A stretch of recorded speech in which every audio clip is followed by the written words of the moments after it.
Good morning, everyone, from the Hong Kong Cricket Club. Today is going to be a fascinating game between the Hong Kong Cricket Club women's team versus the Krakenkawa Cricket Club women's team. Joining you today is Sachin Kumar Mittal, the commentator, and today is a double-header. So in the afternoon, it will be the men's game, which will be commentated by another HKU player, Yagzan Rajan. Hong Kong Cricket Club, one of the most scenic grounds, arguably one of the best places to play cricket in the world.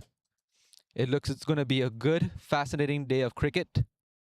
As you can see from the backdrop, the weather is overcast and there is a nip in the weather. So all of us in the broadcasting tent have our hoodies on.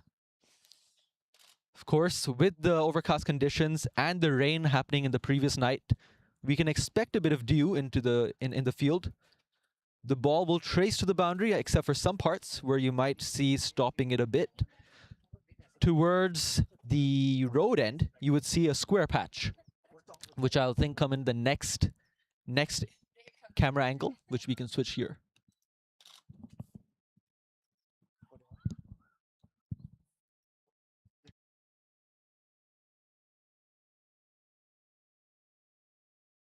Yeah, I think from the side we could see the lawn bowl, and that's going to be the place where the ball just races to the boundary. So that's going to be a tricky part to field. We can see the umpires here.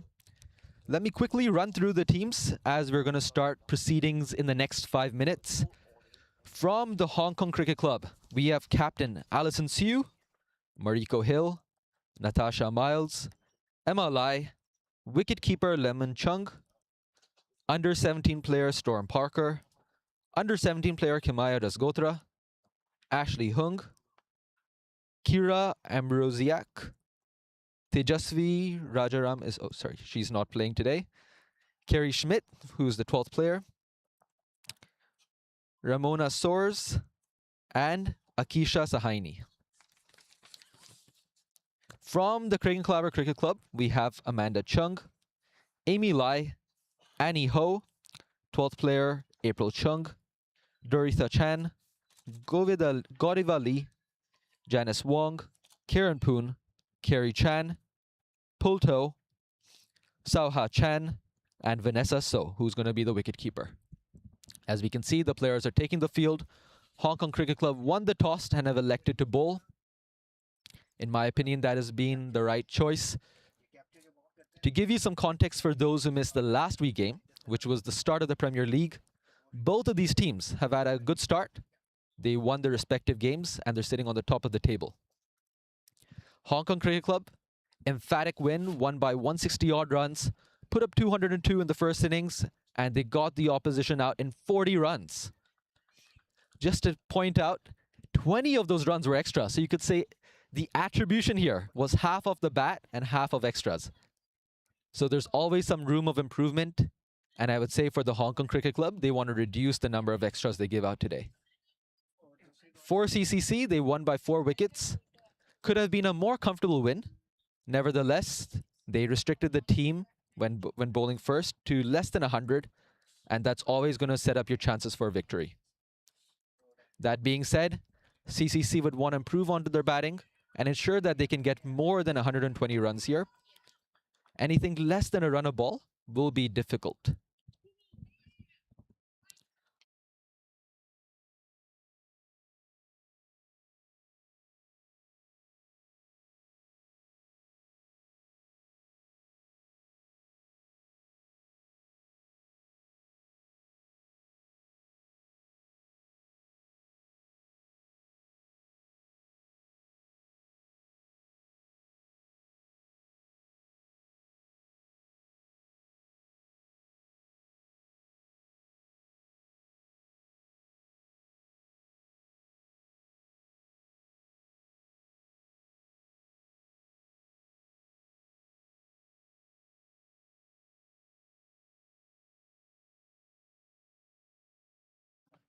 Starting the proceedings here, Alison Siu.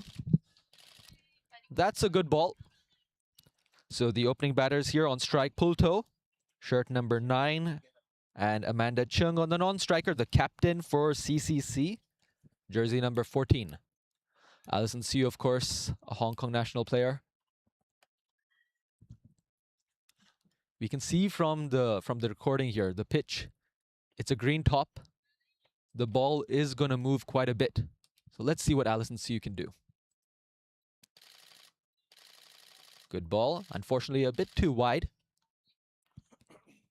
The length there was perfect. So you could see, as you hit that place on the pitch, it's going to move in and out, regardless of the swing. So the batters have to ensure they cover the off stump.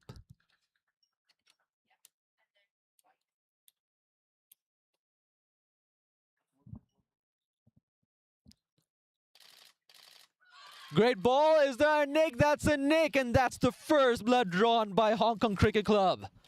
Pulto has to depart for a duck. That's a great start for the Hong Kong Cricket Club here.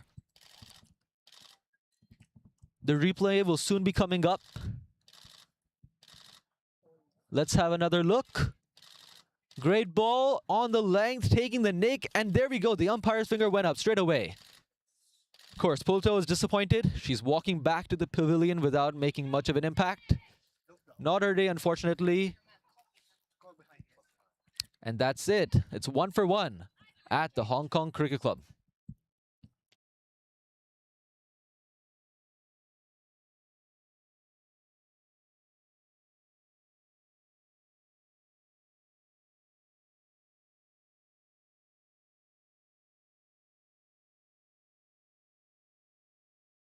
What a start there by Hong Kong Cricket Club. Just having a look at the field placement. I can see there's a fine leg, short fine leg here. A deep third man. And we could see somewhere... Oh, as I speak, one of the fielders going towards a squarish cover. Third man is going a bit square. I see, it's because there's a lefty in. So now you have a square fine leg. You have a deep square leg. And you have short third man. Nope. Third man's going back. Fine leg's coming in. Okay, as I speak, there's been a lot of field changes here. Alison Siu is going to still stay right arm over, even for the left-hander. A few more field adjustments coming in. Deep backward point. And you have a deep fine leg. Apologies, a deep third man.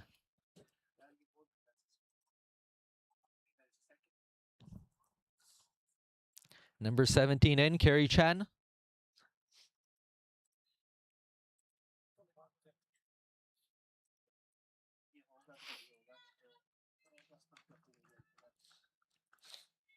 Let's see how Alison Siu adjusts for the left-hander here.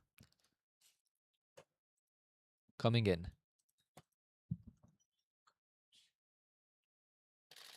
Great ball, right on the money, but very delicately played there by Kerry.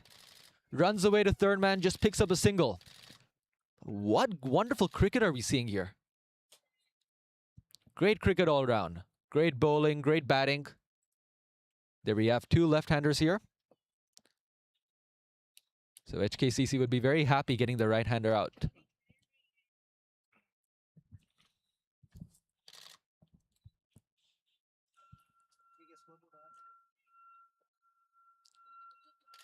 Alison Siu. Great ball. Just going away from the left-hander. It's a wonderful start here.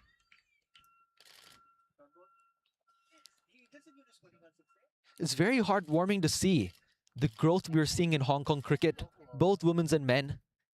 The quality of cricket has been improving year over year. I'll get back more about this, especially bringing in the T20 World Cup, which is happening in the backdrop here.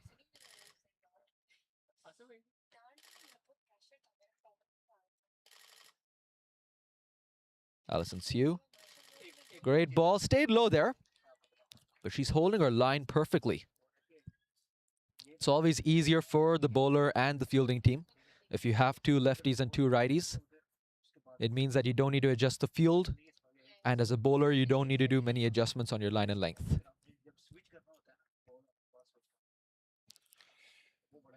Last ball of the over. Great ball right on the money, just nipping away. That's an absolute peach of a delivery. Well done, Alison Siu. It's 2 for 1 after the first over.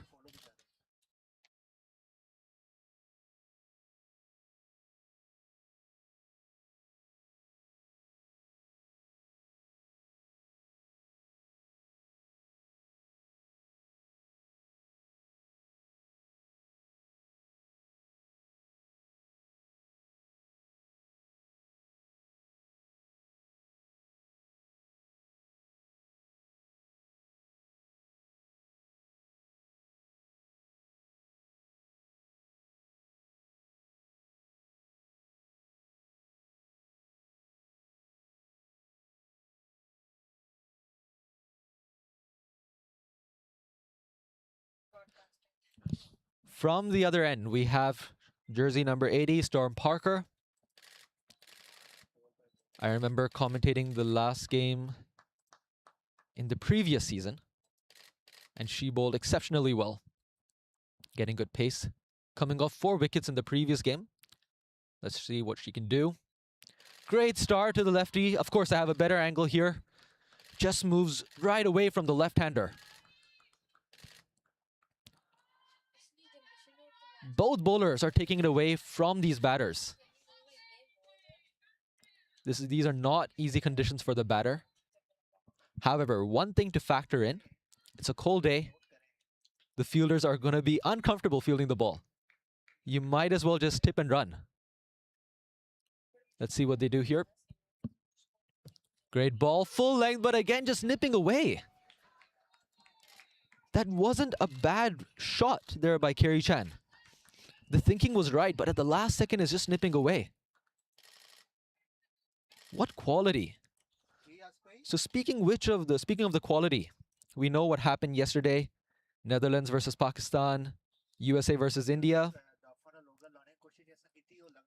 Again, great ball, just nipping away, copy, paste, every single delivery. But yes, both these games, Netherlands and USA, associate countries. Yet they show that they're not here to just get a participation certificate anymore. It's pure quality, they're here to compete. And that's a function of the domestic cricket, the quality of the cricket in domestic leagues. Well played there, tucked away. As I spoke, just tip and run, and there you go. That's another run off the bat. Score moving on to 3 for 1. So as I was saying, these associate nations are getting better at the cricket because it's a function of the quality of the domestic cricket happening. And we're seeing more and more players, both in women's and men, in Hong Kong, who have been improving their game.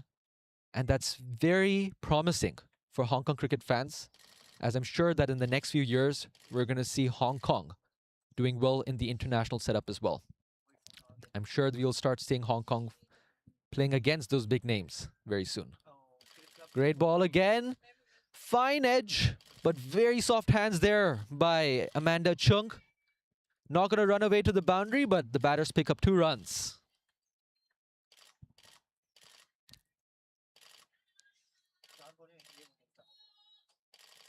Now that's up for debate if you call that an edge or if you call that a deliberate shot. I'll believe in the latter.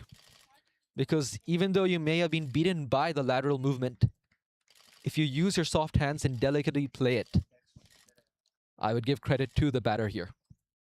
Very well played.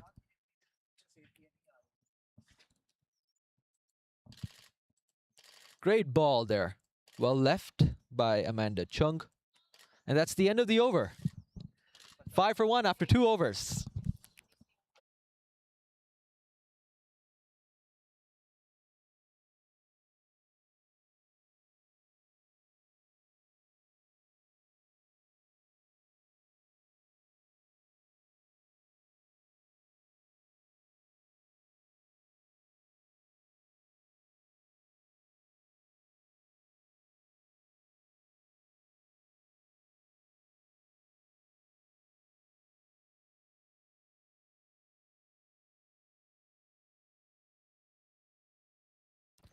Alanson, see you again. Just discussing in the commentary box here. Both these bowlers getting it to move away, especially Storm Parker. Her action is such that it just moves away from the batter. Allison Siu with the field adjustment, bringing third man back to the boundary.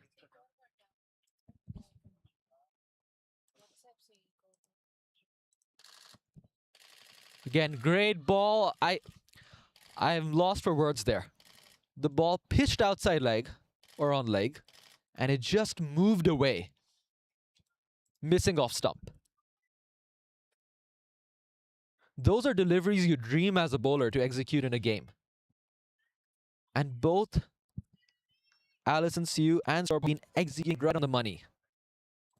Fantastic start here by Hong Kong Cricket Club. Another great delivery, but very well played.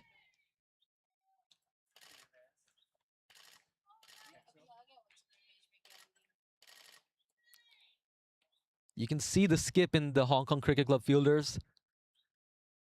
They know their bowlers are doing well, and that just motivates the fielders to put in that extra yard of effort.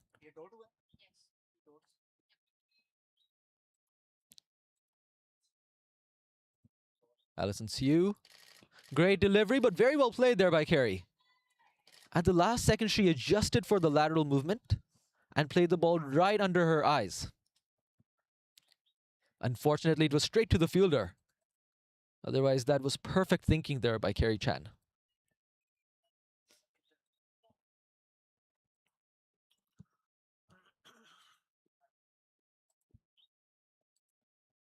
Great ball there again, tucked away. Are they going to take the single? Yes, they are.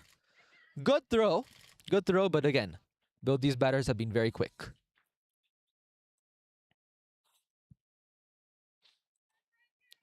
As I was alluding earlier too, this is the right strategy. Just tip and run. These are not easy conditions for fielding. And with the bowling so far, it's very unlikely you're going to get loose deliveries that you're going to punish away to the boundary here.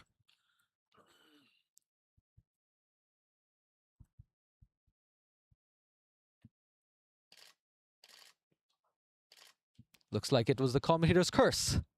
That's a wide down the leg side.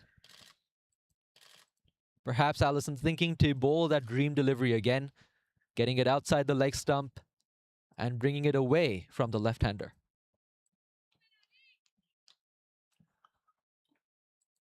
It's okay, just a reset there. Let's see what she can do here. A great delivery, but again, both these batters are now very well set. They're playing the seam and movement very well here.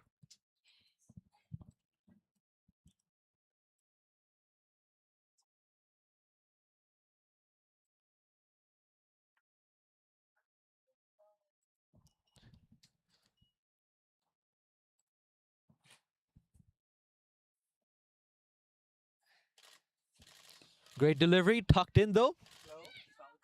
Are they going to go for two? Yes, they are. A good sliding effort there. Looks like it is Storm Parker, but very well ran. And that's the importance of clarity between batters. They trust each other, they know their judgments, and they know that they don't need a ball watch. If one is seeing the ball, the other can trust on the other batter's instincts. That's the end of 3 overs. It's 9 for 1.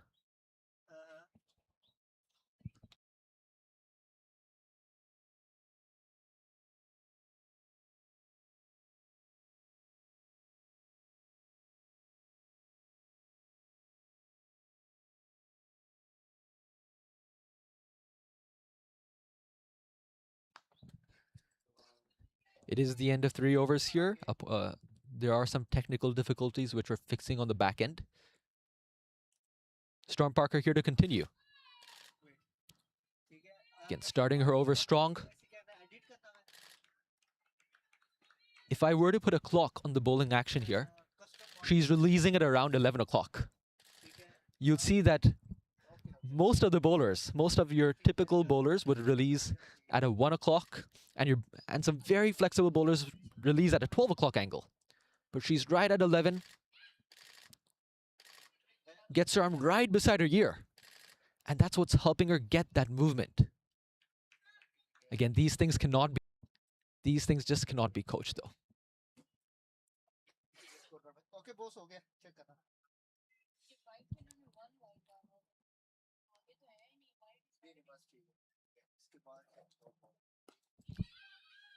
Very well bowled. Wanted to take the single, but good call there by the non-striker. As batters between the overs, it's very important to have a discussion on who are the fielders we want to take on here.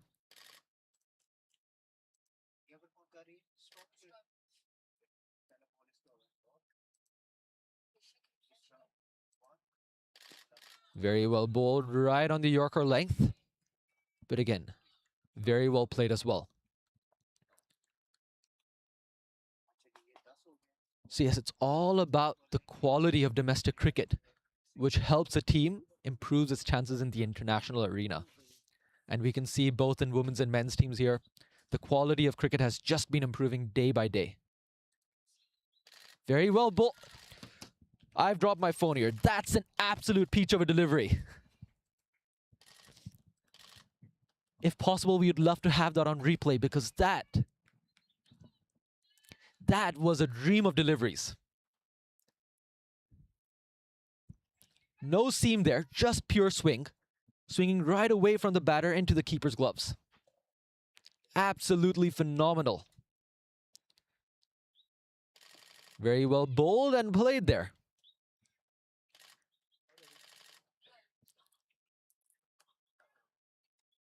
Yep, and that's the end of the over. A good way to end it. It is 10 for 1 after 4 overs here.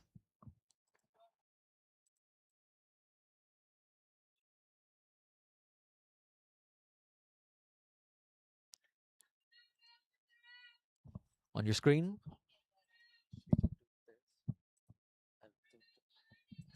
With me, I have Bobby Chan here, one of Hong Kong's national players, and CCC Hungsi player as well for Saturday, as well as CHK Dragons. He's been telling me about Storm Parker's action, and we both are in awe. The way she gets her hand in allows for that swing movement. Bobby, who's the bowler? I'm bowler. Who's the bowler? Who's the bowler? Kira.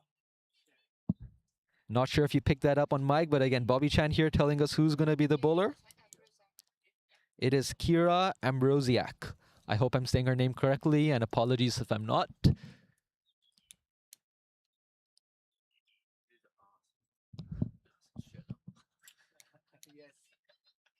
She doesn't have one.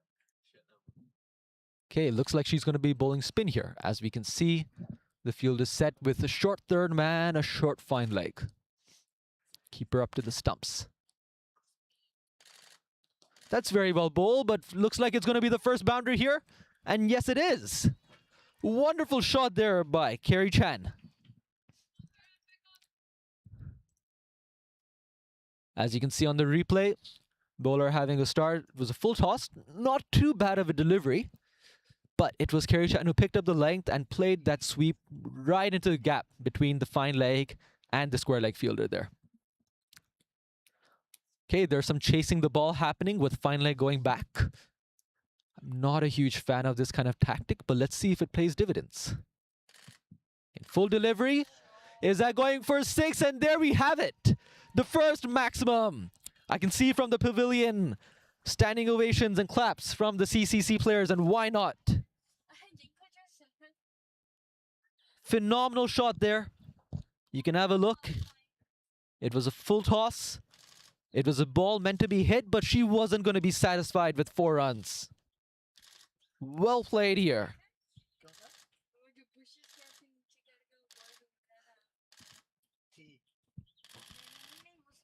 There's going to be a bit of a break here as there's some ball hunting going on, trying to find the ball which has gone into the bushes. While that's going on, I'll share my reservations here. I'm not too happy that Alison Sue has been taken off the attack. They've been troubling the left-handers, and I would hope to have seen her for 1 more over at least. You know, if you had gotten that 1 or 2 more wickets, that really changes the complexion of the game.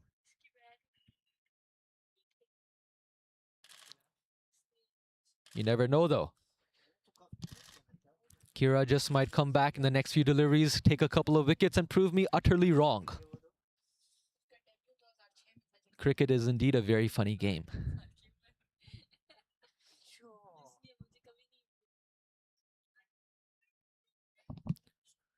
While we wait for the ball, let me look at the comments on YouTube currently. Dharam Singh says, Kerry Chan, 1-man army, and then he corrects himself as 1-woman army. I agree with you, Dharam. Definitely, with the way she's playing, 10 runs off 2 deliveries. I am also a fan here.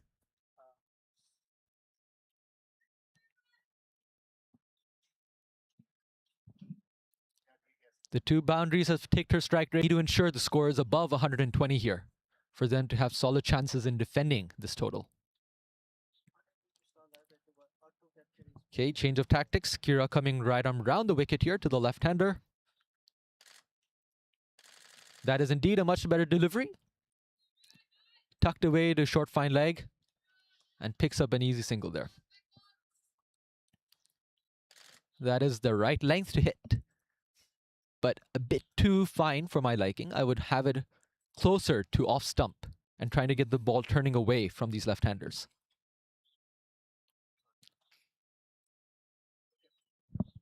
Amanda to face Carrie. Apologies, Amanda to face Kira for the first time. And that is the delivery I was speaking about. Perfect. When you hit that spot and you're getting it to turn it away from the batter, you start squeezing out the runs. Short delivery. Will it be punished? Batters take a single, but I believe Amanda wouldn't be happy that she missed out on a boundary here. You can see that dejection.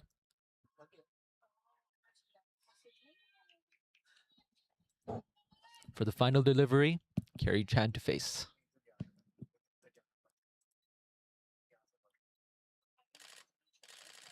Well looped.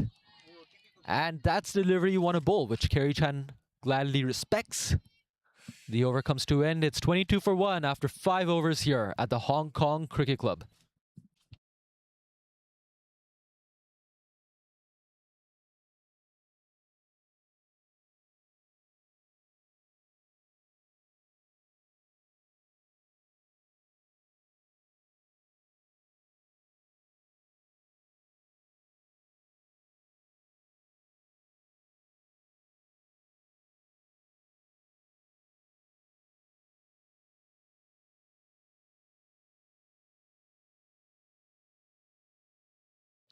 I'm very happy to be joined here by Bobby Chan with me, who's giving me very good insights.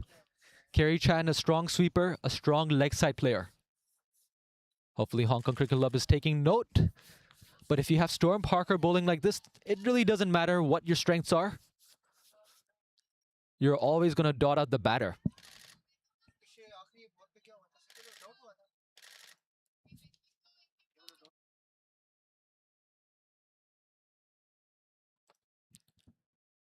Storm Parker here, 2.1 overs, none for 4. That's the only word I could say. I mentioned the green top, yet she's just getting the ball to swing and not even seam because you don't need it to seam. Phenomenal bowling here.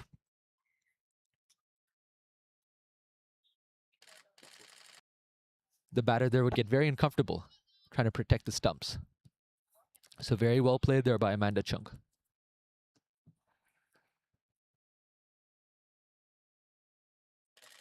Great delivery there. Are they going to pick up a single? Not quite. Good intent there by Amanda Chung. It's not.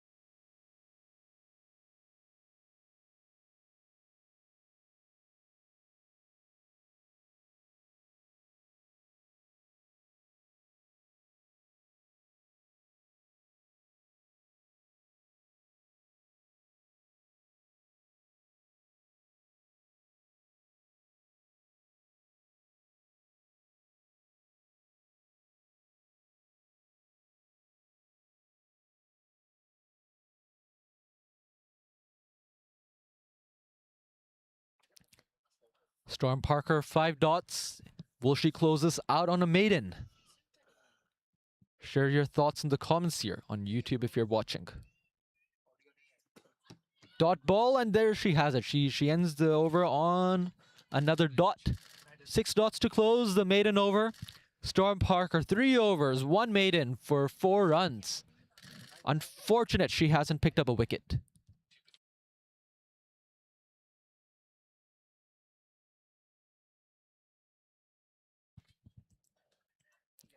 Okay, we have umpire Mary Henderson. She's signaling the power play, which means we're going to see more fielders going on to the boundary here.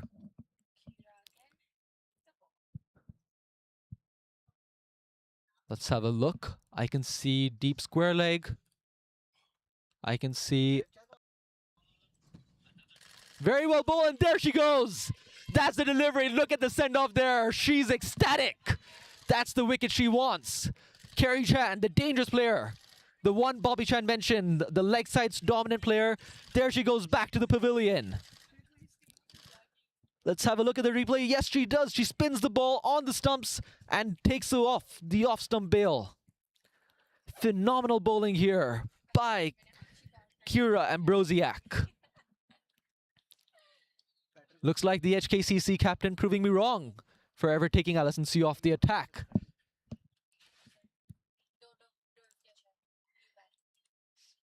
While HKCC celebrates though, I think the batters will be taking note that the ball is gripping on the surface.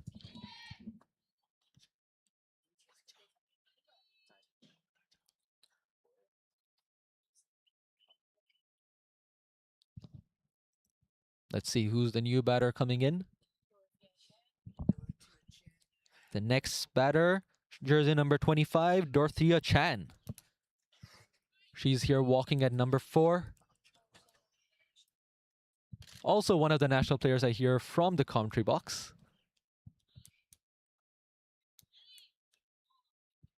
This is where domestic cricket has a huge role to play in the success of an international team. So thanks to Cricket Hong Kong for organizing such leagues, ensuring the quality of cricket is going up year over year, both in men's and women.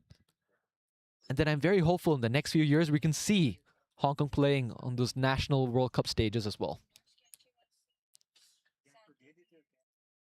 Right, I'm over here to the right-hander batsman. And that's a dot ball. Well watched there by Dorothea Chan.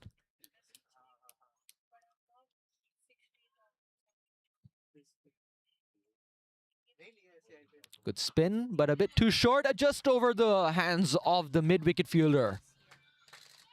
Will they pick up 2? Yes, they are.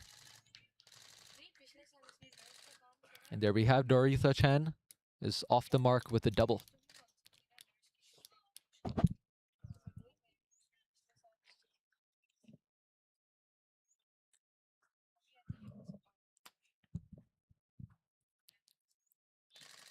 Very well looped.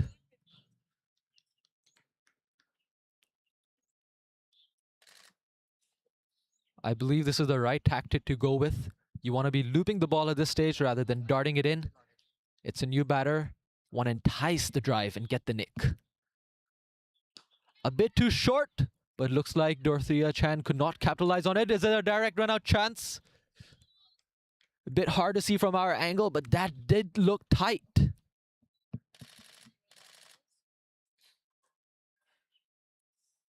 This is where batters need to discuss who are the fielders you want to take those singles on and who are the fielders you don't want to take on. A run out here will be devastating for CCC. Final delivery, and Kira closes up the over on a dot. After 7 overs, it's 25 for 2.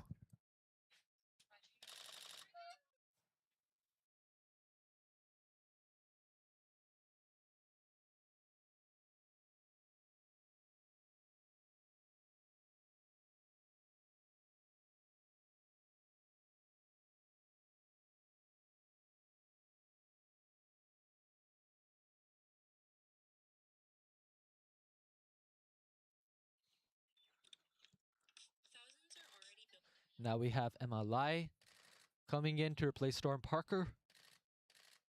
She's another national player, so it looks like it's a good warm-up for these international games coming up soon. Field adjustments, getting the third man, the fine legs, all inside the circle. Having a look, you have a long gone, a mid-wicket, and a square leg all riding the boundary. So ensuring that Dorothea Chan thinks twice before going for a maximum on the leg side. Early signs tell me the ball is going to be on the stumps, targeting those pads, and let's see what we get. A loopy delivery. Unfortunately, it doesn't pitch. But yes, the thinking is there. The idea is trying to target the pads of these batters. With Amanda coming on strike, there's a field adjustment. All the deep leg side players are coming in. And you're seeing the boundary riders going on from the other side to adjust for the left-hander. Some more adjustments here. They're having a more offside pack field. It's a 5-4 field.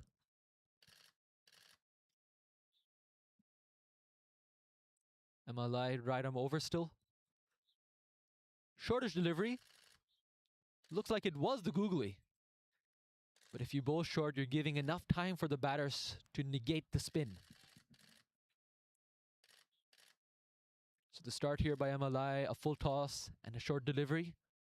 She'd be hoping she can pick up the good length over here, because the pitch does have spin to offer. Very well bowled. And is that a dismissal? Yes, it is. For a second, I thought it was a bump delivery, but looks like it was just the angle I'm sitting here at. Let's have another look on the replay. MLI loops it up. Dorothea Chan chips it right back. An easy catch there for the bowler here. And there we go. That's another wicket down. It's 27 for 3 after 7.3 overs. CCC fans, sorry to say, but it looks like your team is in a spot of bother here.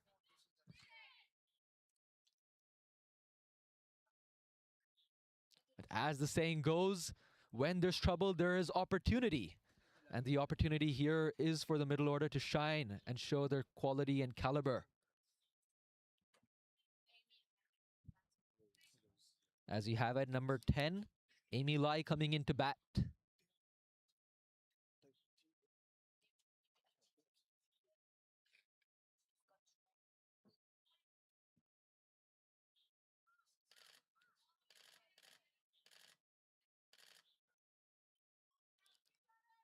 Some chit-chat in the broadcasting tent here. We have some fans of Amy Lai. Another good thing here for CCC is the right-hand, left-hand combination hasn't stopped. That's going to be a mental itch for HKCC and something they want to end. MLI. The line has been good, but typical for any leg spinner on a cold day, it's not easy to find your length. 2 more deliveries for the over. Another loopy delivery. But again, the length, it's a full toss. And it's a bit too easy for the new incoming batter to face. I hope some of these players have hand warmers and they could pass it on to MLI. You always want your spinners to be gripping the ball well.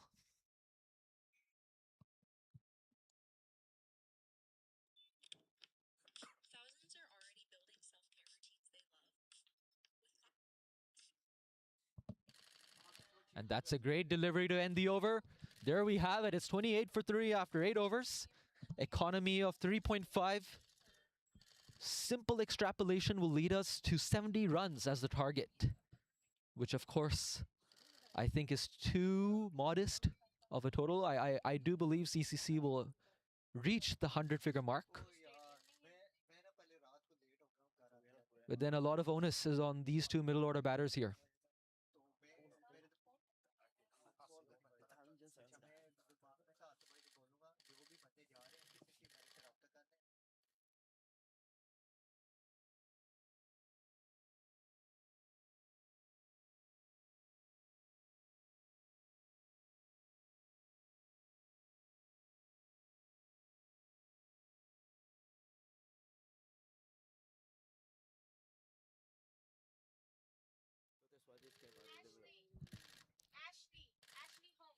Not sure if you're picking this up on mic, but we have a new bowler here, Ashley Hung, and we have some supporters here in the broadcasting tent. Right arm over. It's all right. It's a cold day. We can let that one slide. A wide down the leg side. Yes. From what I see here, another leg spinner. Looping up the delivery, which is very good. But you need to walk in there as fielders. Ooh! Ashley Hunks takes that right on the shin. That gives me a bit of jitters here sitting in the commentary box. Yeah, you can see just feeling her leg again. Hands on hips. Take a minute to compose yourself again before you bowl that next ball. So bowling slow is a double-edged sword. When you flight the delivery, you're enticing the batter for a false stroke, but at the same time, it lets you get that easy single if you just tap and run. So the fielders in the circle need to be on their toes. Okay, Amanda Chung, I would think she'll be unhappy with herself. It was a short delivery down the leg side. That was a hit me ball. So she'll be thinking there on the non-striker's end that yes, it's been the second time where I could have capitalized on a loose delivery. Very well bowled there by Ashley Hung. Just another single. And good batting here by CCC. Annoy the fielding team. Annoy them. Having them to adjust the field again for the right-hand, left-hand combination. As someone who plays cricket, I know that's super annoying.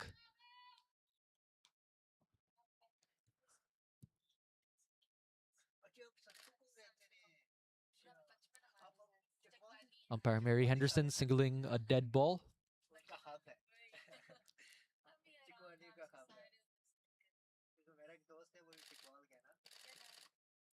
That's a much better delivery there. Because Ashley is looping the ball, she's getting that top spin, which is inducing that extra bounce.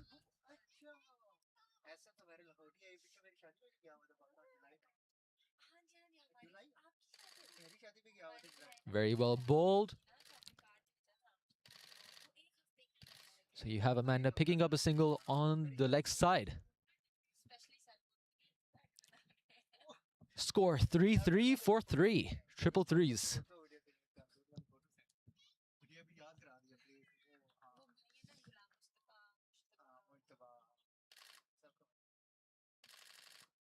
Tossed up delivery. Unfortunately, Amy Lai hits straight to the fielder at short cover. Is that the over? Yes, it has. We'll be fixing it on our screen soon, but the score is 33 for 3 after 9 overs here.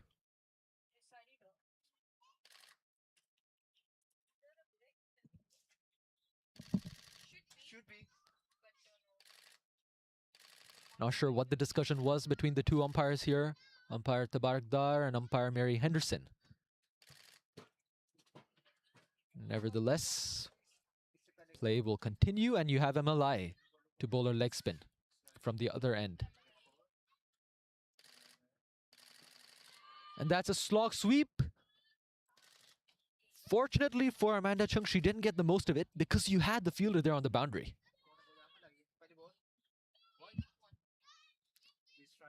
So I was a bit skeptical about that shot. Why would you want to be playing that with the boundary riders? I think with Amanda on the non-strikers now, she's going to think about it and reassess her game plan, what she wants to do with the leg spinners.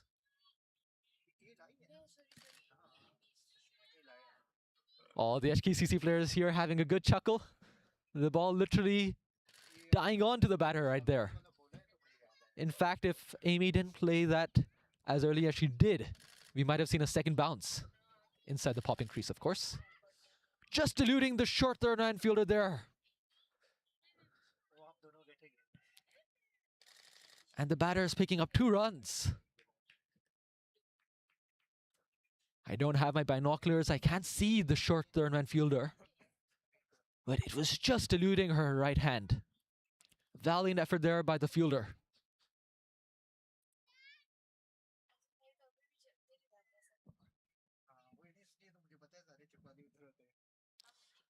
Flighting delivery and a sweep into the leg side. Unfortunately, not in the gap. So it's just another single into the books.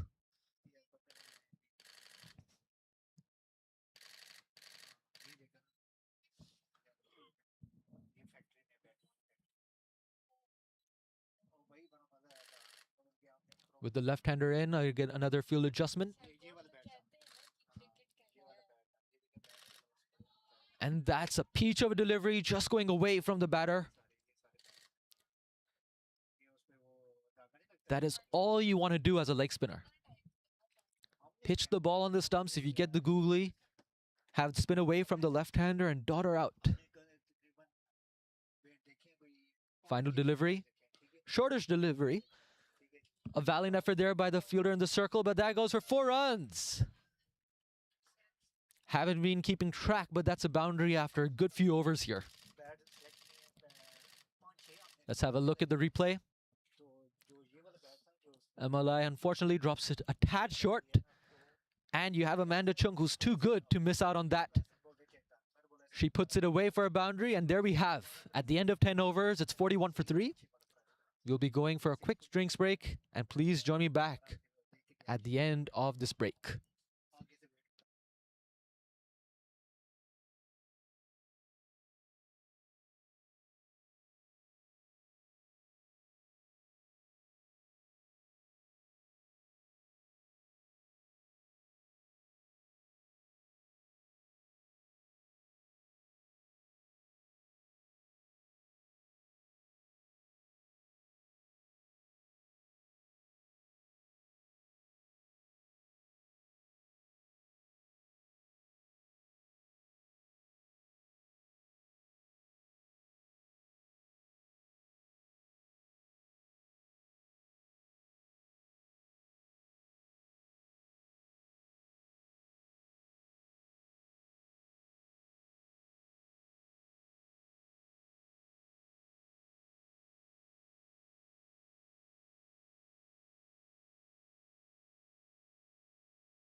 Welcome back, everyone.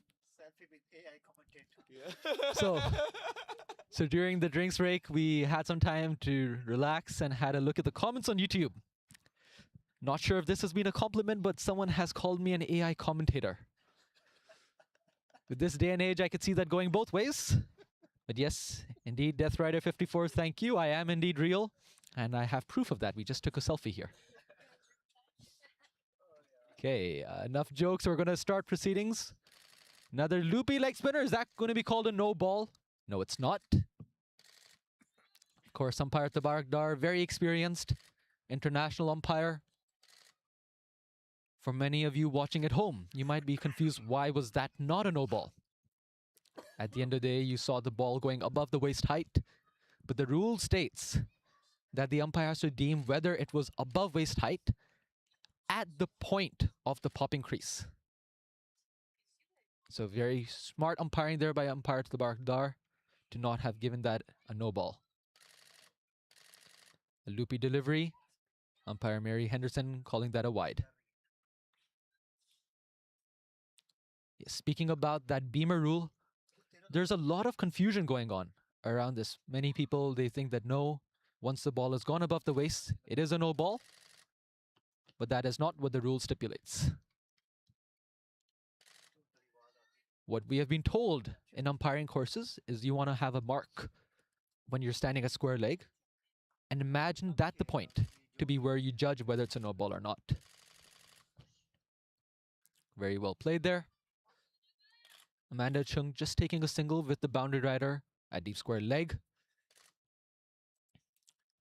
And you can see on your screen a lot of fielders running in red, and that's just because of the right-hand, left-hand combination.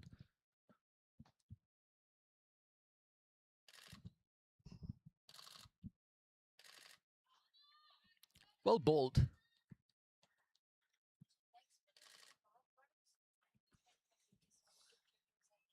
That is wicket taking option. Loopy delivery there by Ashley.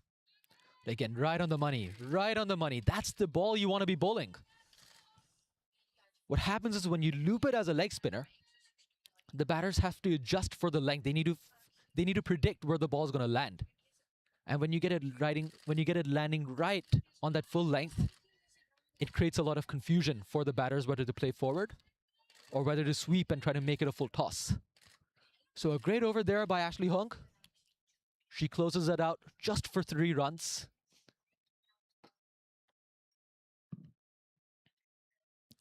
And at the end of the over, we're seeing Emma Lai again from the other end. And yes, it is. Let me pull out the comments again just to have some discussion. Let's see what's the conversations going on. Death Rider 54 again. What is a competitive total in this League Tour Classic? That's a good question. So in the previous game, we saw HKCC scoring 202. Wide delivery here by MLI. But yes, HKCC scoring 202. They got the opposition all out for 40. So one could argue that was plenty too many. For CCC, we saw them chasing down that 99-run odd total. Well, if you were to ask my opinion here, as we see Amanda Chung playing it down the leg side, and the short fine leg having to cover it up, we'll keep it just for a double. But yes, on a personal opinion, factoring how the pitch has been behaving, I would say 110 would be a competitive total. But for CCC, they would be looking for at least 120, in my opinion. And that's purely because of the psychological advantage that that you have when you're going into the next innings. That batters need more than a run a ball. So in T20, dots are more precious than wickets. Because if you have one bowler who can just give you 15 or 16 dots in a 4-over spell, that allows the bowler from the other end to pick up the wickets, and that is where you constrict the total. So MLI has huge responsibility on her hands to ensure the dot streak continues to go on. Unfortunately, though, you need to be backed by your fielders, and that's the first sign of a misfield for Hong Kong Cricket Club. The ball goes through MLI's hands, but there is backup. I won't be too critical of that, though. 11.3 overs have gone by, and this is the first sign of a misfield we've seen.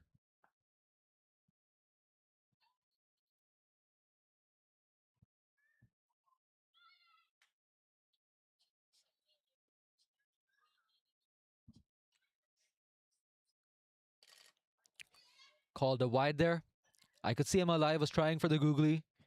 She showed the back of her hand to the batter, but unfortunately so she couldn't get enough turn to have that as a dot. Great delivery. A googly coming onto the stumps. A risky shot there. When you try cutting a googly, there is chance of you getting bowled, but very well played there by Amy Lai.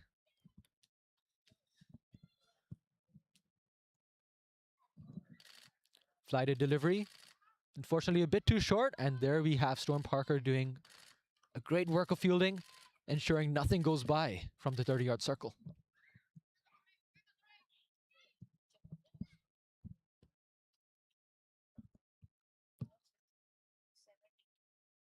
Shortish delivery, but again, another dot, but a misfield, a second misfield in the over, and that's costed another run. I'm sure the bowler and captain wouldn't be too pleased with that effort. Bygones are bygones, but anyways, it brings up the 50. I'm not sure if the CCC has noticed that, but 50 is up after 12 overs.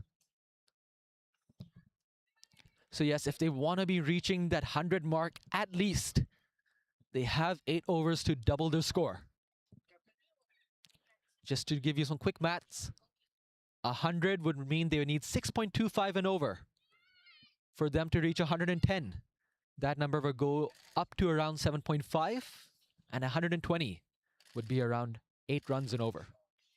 Sorry, 9 runs and over, actually.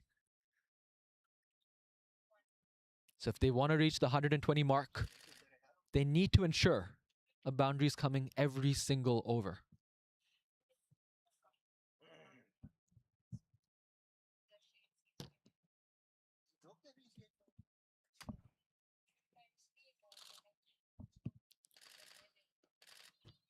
Well played there by Amanda Chung. Are they going to go in for the second? Not quite. That is a good call.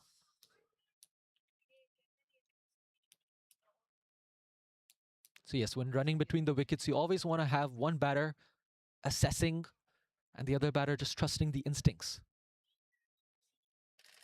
If you have 2 batters doing ball watching, that leads to some mishaps, which could be avoided. The second time Ashley has taken a ball onto the shin. I'm sure she's in a bit of pain here. But she's still on her feet. Those are good signs to see. Okay, 53 for 3 with 3 singles so far in this over. Fly to delivery. Tip and run. Extremely well played there by Amanda Chung. That is cricket. And a nice direct throw, which fortunately has no consequences for HKCC. But coming back to that shot, that is extremely good display of batsmanship here.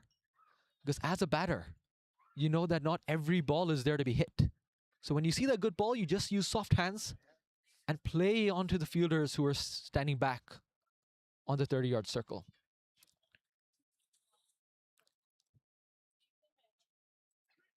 Another single. 5 singles so far.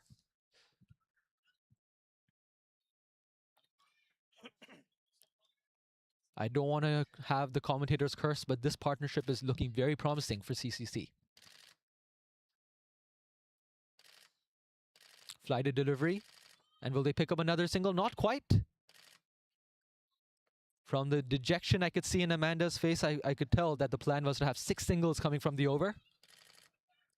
No worries to the both of you. You've done a good job to close out the over. It is 55 for 3 after 13 overs.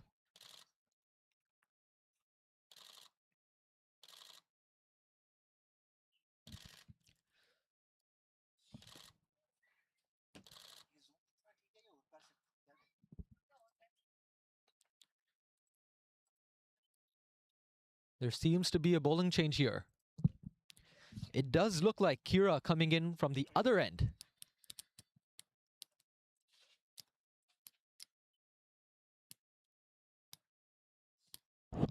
Not sure what the official names here are for the ends, but we can call one as the road end and perhaps the other as a club end. So coming in from the club end, and that's a great delivery. With the leg spinner from the other end flighting it in, she darts through this one in straight into the keeper's gloves. A play and miss there by Amy Lai. Shortish delivery, she cuts it, and does she cut into the gap? Well, she does technically, but unfortunately could not pick out the gap on the boundary, and she gets that single.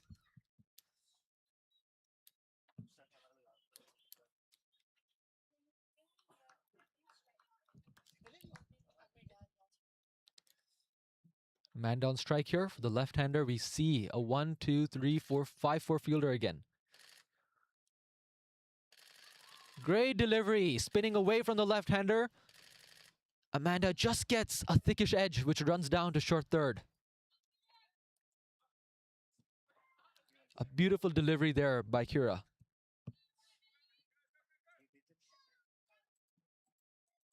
So for the right-hander, we could see the field is. You have 3 on the offside inside the circle. And then you have one as a deep point. And I'm being blocked here by the side screen. But what I can sense is one long off here. So 5-4 for both the right-handed and left-hander here. It's a good fuel set by the captain.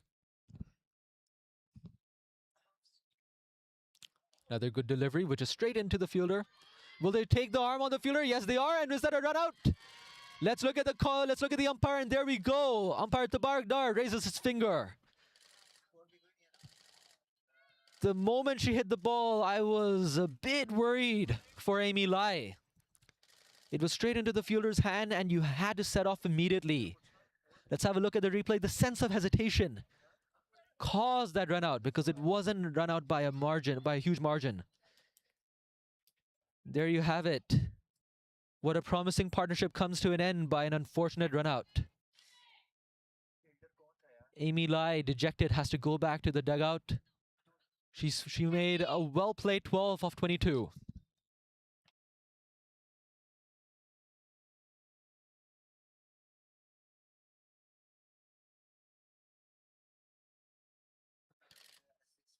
Storm Parker, 3 overs, 1 maiden for 4 runs. You thought she can only deliver with the ball? Then you are wrong. Apart from the couple of unfortunate misfields in the last over, she redeems herself with a good strong throw into Kira's hands, who had no problem whipping off the bails.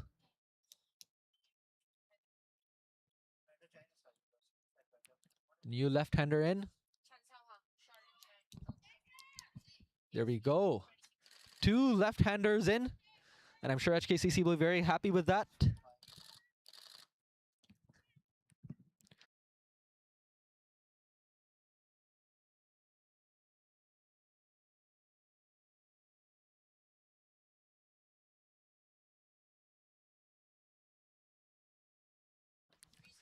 Charlotte, another left-hander in for CCC.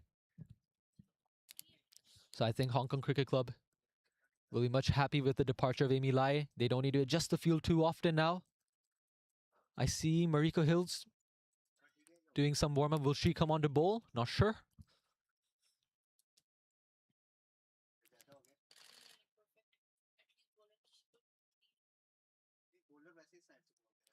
We have Ashley to finish up her 4-over spell. Currently figures are 3 overs, none for 13. Would be interesting to see if she can finish out her spell with the wicket here.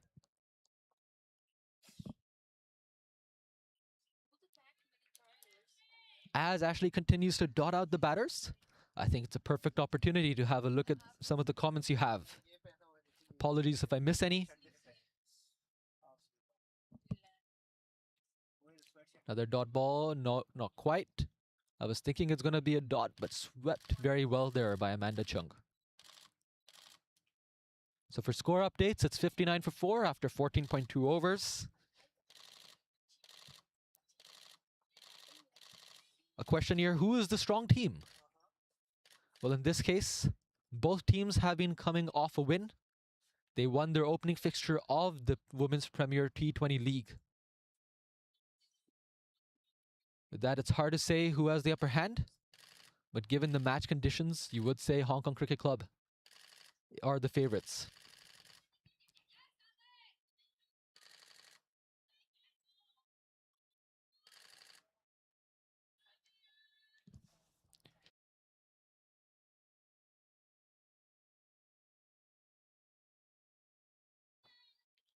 Okay, there has been some confusion.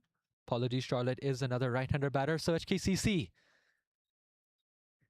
The fielders still have to be on their toes as they have to adjust for the right-hand, left-hand combination.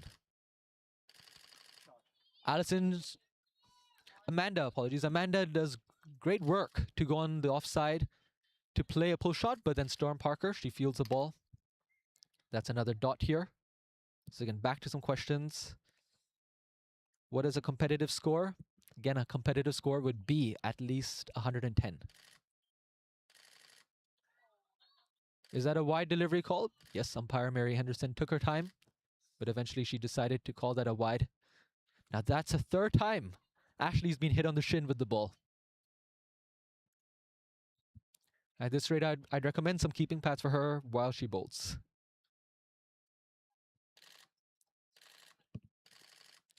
The ball is chipped in. Is it going to be a single? Yes, it is. So a single to... There's one more ball of the over, and a single brings the score to 63 for 4. I can see Death Rider 54 saying under 98 is under par score. I would agree 98 is not the best of scores, but right now for CCC, they'd want to be pushing it as much as they can without taking too much of risky shots here because they're 4 wickets down. At the end of 15 overs, it's 64 for 4.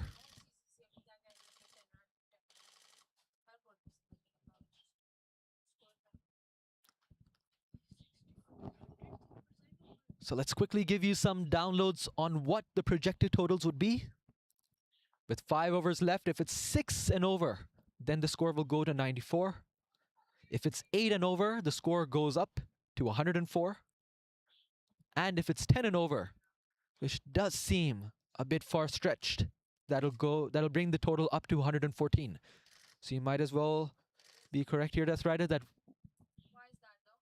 while 98 might be an under par, it is something that CCC would have to be factoring in.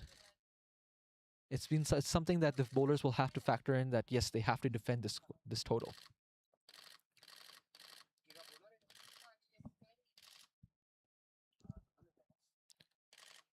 For the comments coming in, we'll shortly bring back the overlay soon.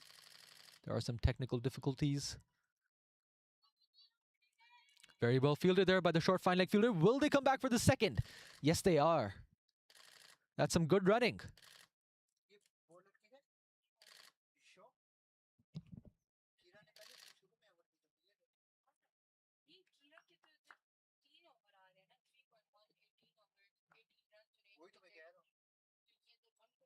Kira here. That's a wide, and will they take the single? Yes, they have. A quick hand up from Kira. Just apologies to the teammates and to the keeper. No worries, these things do happen. And what I like about HKCC is the unity at which they're playing with. You know, these misfields or wide deliveries, they happen. They're part and parcel of the game. But what's important, that given cricket is a team game, how well you back each other up. Another wide. But that's what I appreciate from HKCC. They're backing her bowler. They're cheering her up. And that is what defines a good team versus not such a good team.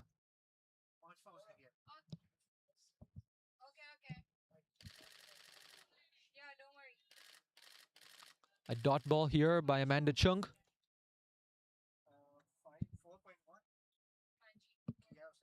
So yes, you see 2 wides, but again, when you're not putting your bowler under the pressure, when you're not putting pressure on your own teammates, you'll see her coming back strong, and she has.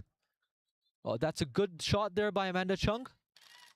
Luckily, the boundary rider there, I believe Emma Lai, was very proactive, and the moment the ball was hit, she ran towards her right. So she saves 2 runs for Hong Kong Cricket Club here.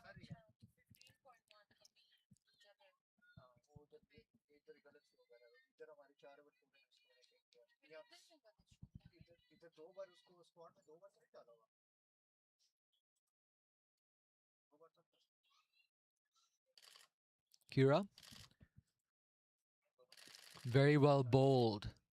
She loops it up, and she gets it to just go away from the left-hander batter here.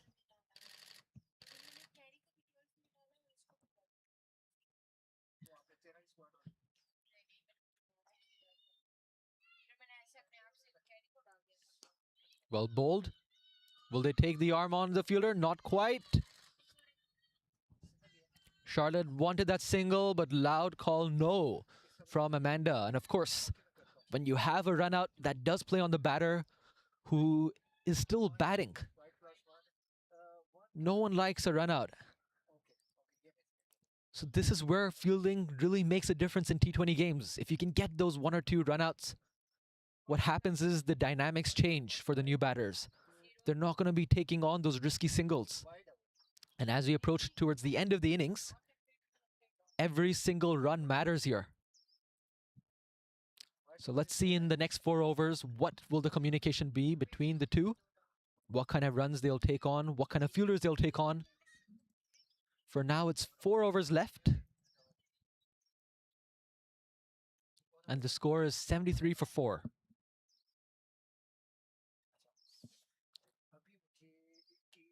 If they go 10 runs and over, that'll bring them up to 113.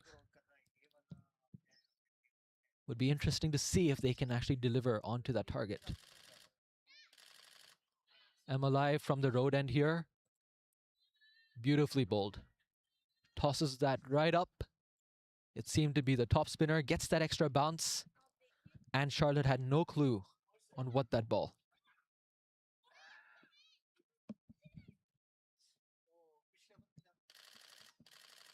It's a googly. I could tell that was a googly because Amanda Chung, she's bowling right in front of me, and I saw her hand facing towards me. It was very well bowled there.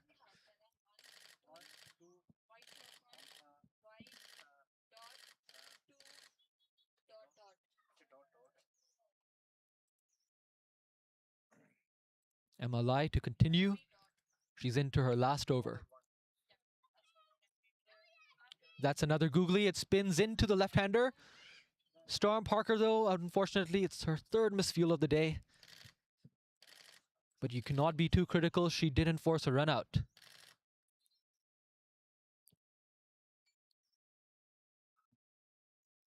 At the end of the day, though, as a fielder, you want to contribute as much as you can.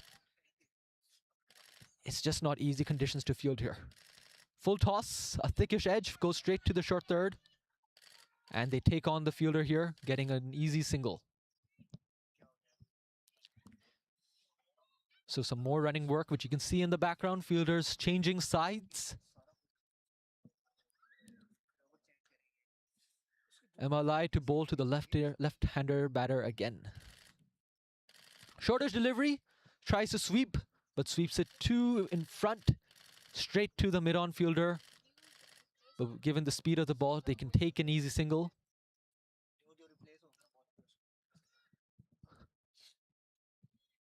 So not quite the 10 runs and over that was expected. But 4 singles coming in so far. Let's see how they can close the over up. That was beautifully bowled there. What a googly. Given what I've seen today, MLI, her stock delivery is the googly. And she finishes up her spell 1 for 21 after 4 overs. A round of applause for her. And as she finishes up her spell, who we have back is Alison Seud to close up the innings.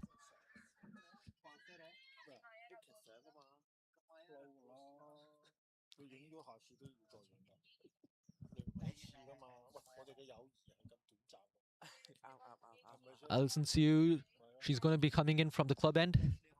So it's a change of ends for her, and she's adjusting her field. She has third man back.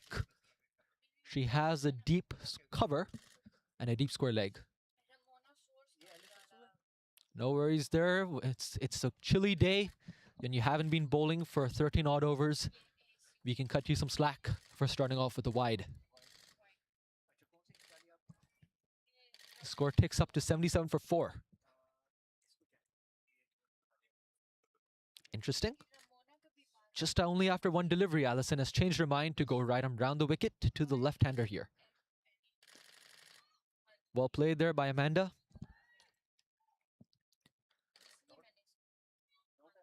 So Amanda Chung has been anchoring the inning so far. She's 28 of 50, and although the strike rate may seem less of a strike rate of 56, one has to factor in that she's seen all the 4 wickets go down the other end. So she has to play sensibly, and there she goes. She breaks through.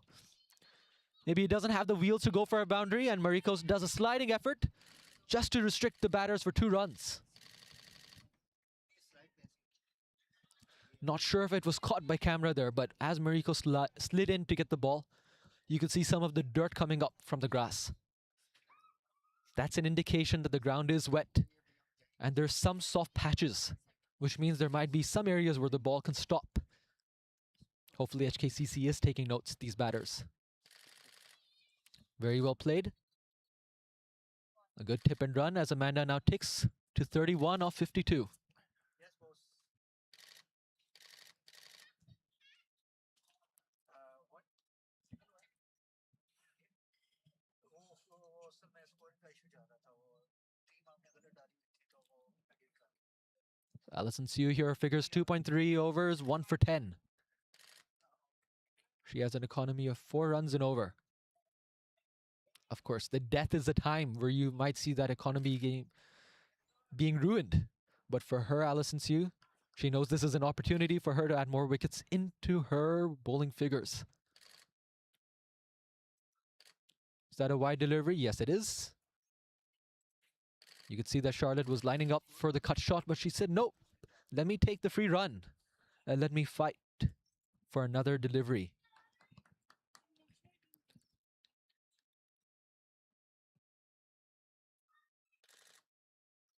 Foolish delivery, but again, it's that green top, and if you can hit that hard length, you can get seam movement, which is going to play with the batter's mind. The shot was on. The shot was indeed on. But with the lateral movement, it is not easy for the batters here. Amanda, she's played Allison at the start of the innings.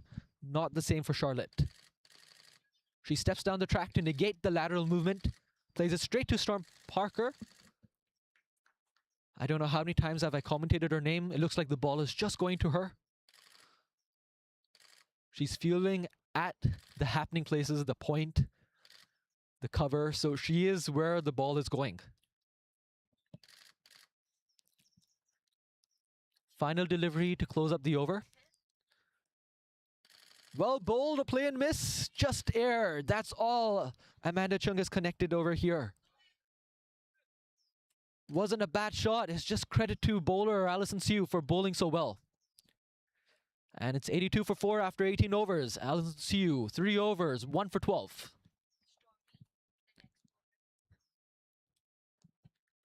Let's check into the comments again.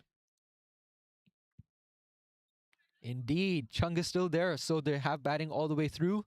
But now's the time for both batters to really up the gear. Now you have Storm Parker. 3 overs, 1 made and none for 4 runs. She'd be hoping that her figures are unscathed and do a job for the team to not give runs in this death over. A false start. Let's have some other comments. How about first batting bowling side here from Shuvo Mohojan? When HKCC won the toss, I did think bowling is a good choice, and they have been proving me right here. So Deepak Sharma says 95 under. Yes, 95 under means 13 runs or less in the next 2. With the way these two have been bowling, that is a very feasible possibility.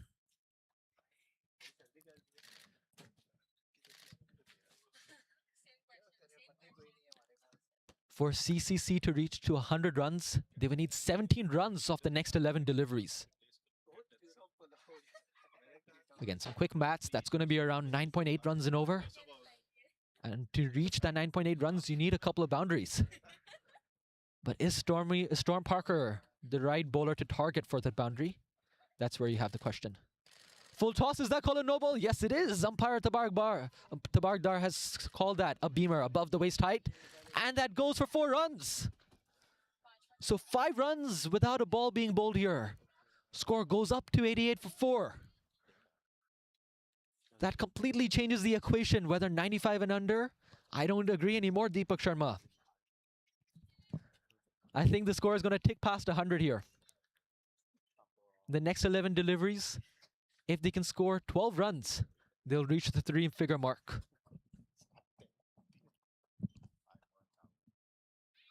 Free hit coming up. Amanda Chung, she leaves it. She's dejected. Crouching down, umpire Mary Henderson, she doesn't give that a wide. In the comments, share your thoughts. Do you think that was a wide? I can see the faces in the CCC dugout. They aren't happy.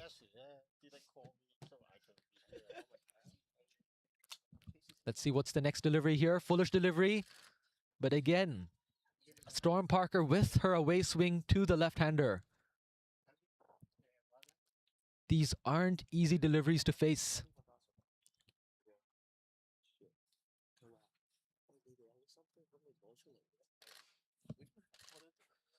So there is some in-swing still left. Great delivery. Again, it swings in. Will that be a catch? Not quite. Just bouncing in front of the mid-on fielder as they come back for a second run. Another direct throw here by HKCC. Good throw.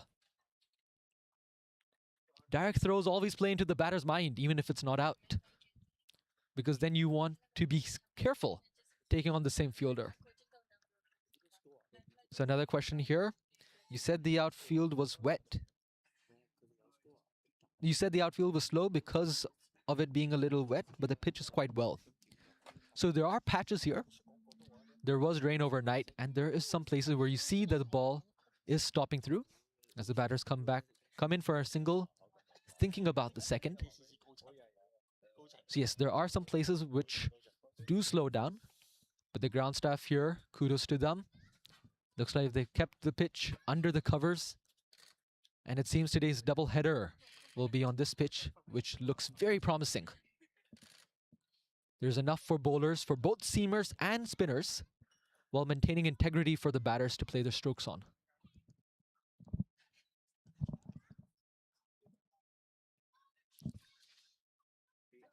Some final field adjustments to close out Storm Parker's 4-over spell.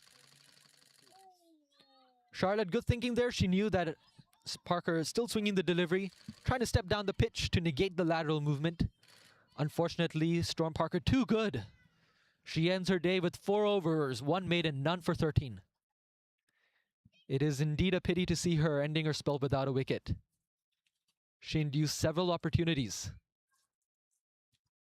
She bowled much better than her figures suggest. Unfortunately, that one no ball, costing her 4 runs as well, hampered the economy. Otherwise, without that delivery, she would have ended her spell at 4 overs, 1 maiden for none for 8 runs. Okay, that's it. 91 for 4, and you have the final over from Alison Sue. Anyone tuning in, feel free to share what CCC will be ending their innings at. Given Alison Sue the bowler, I would say 97 runs is what I'm considering.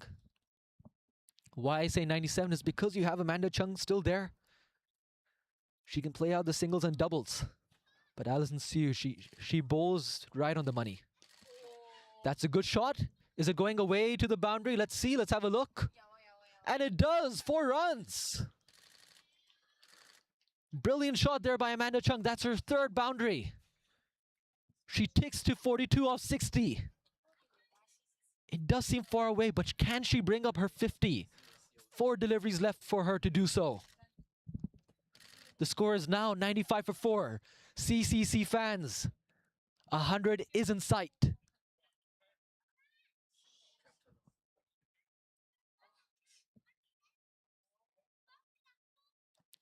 Some field adjustments. You're having square leg coming into the circle. Alison Sue running in. Great delivery. What a comeback there by Alison Sue. This is what you call confidence and experience. When you've been playing so much cricket, you're unfazed by that odd boundary or so. You know that, okay, it was a good shot. But as long as you hold your line in length, you will get the reward. There she goes. She got the dot. On her pads, flicked away.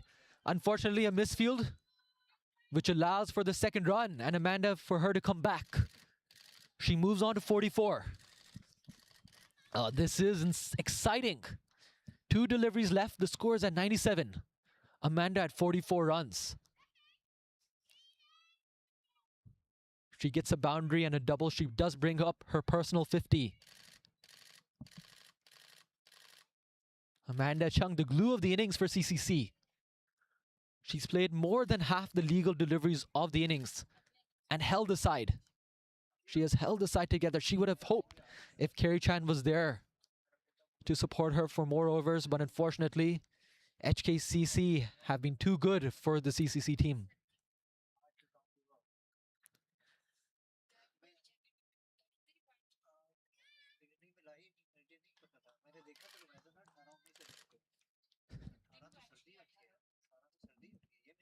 Okay, we're all set to for the penultimate delivery of the innings. Great ball. Amanda chips it up. Are they going back for the second? Yes. Are they? Yes and no. Yes and no. Charlotte wanted it, and in hindsight, that would have been a good call for the second. Amanda pulling her head back. Yes, acknowledging that the second was on.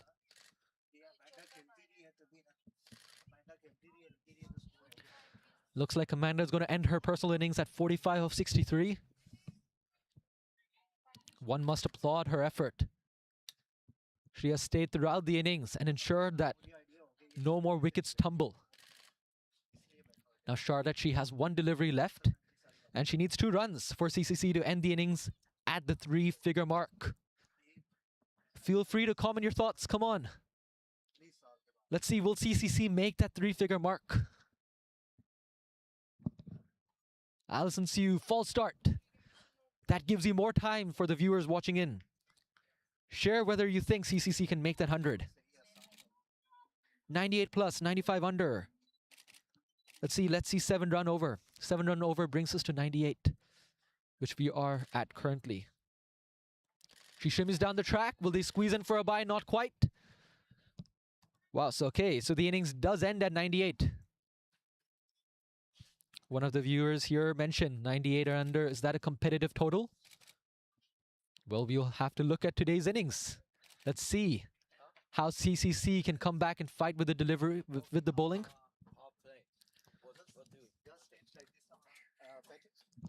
Let's look up the batting card here. So for the batting, we can see Amanda Chung.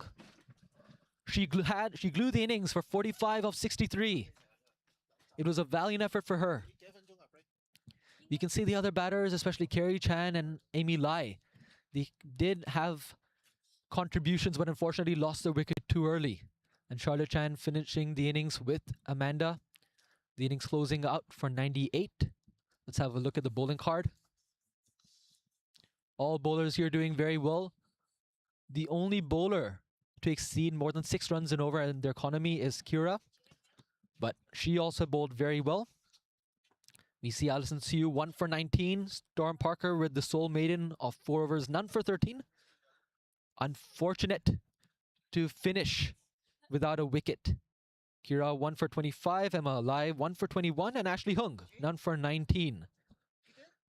As I alluded earlier at the start of the game, HKCC wanted to reduce the number of extras they gave. Instead of 20, they gave only 14. So those are good signs for Hong Kong Cricket Club. Now join us soon in the next 10 minutes as we tune in for Hong Kong Cricket Club's batting innings. The score does seem 98, but with the pitch playing out the way it has been, I believe we have an exciting game on our hands. So tune in soon, and I'll join you back in the next 10 minutes.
Oh shit. चल रहा था. It's on. It was on?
Welcome back, everyone, to the start of the next innings.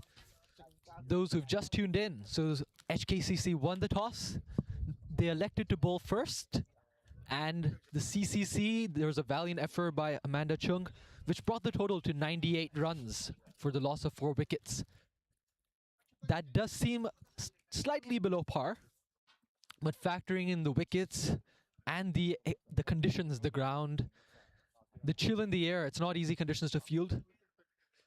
And it could be a competitive total, but let's see how CCC bowls. It all depends how the opening bowlers start off.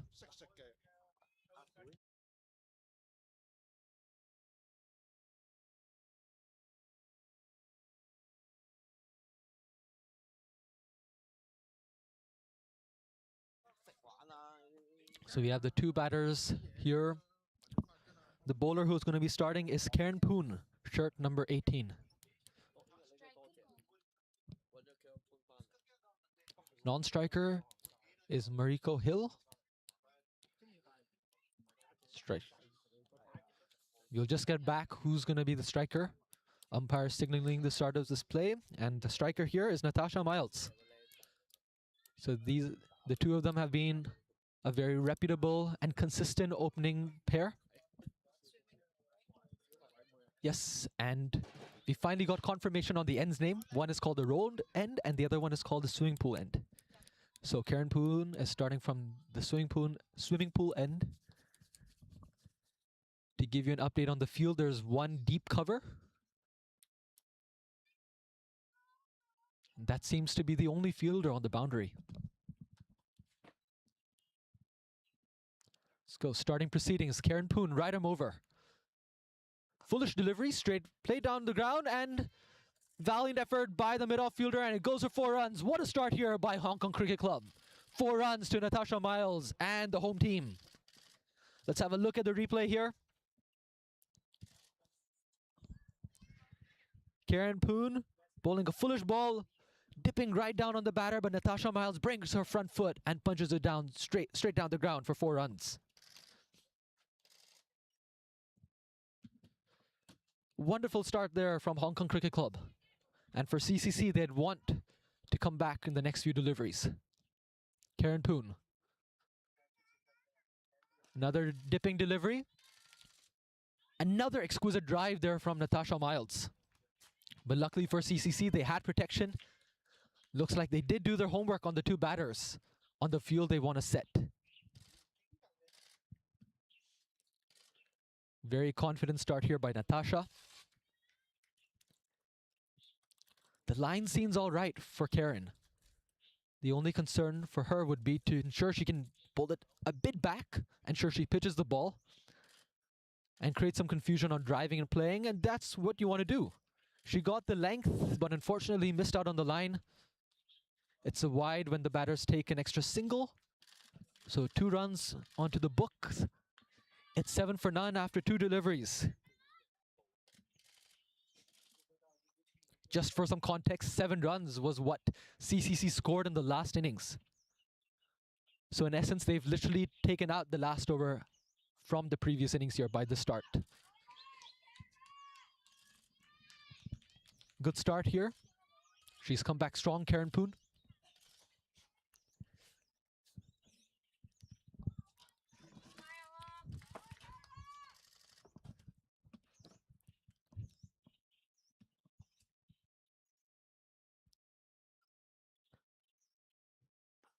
Half volley, but exquisite drive there from Natasha Miles.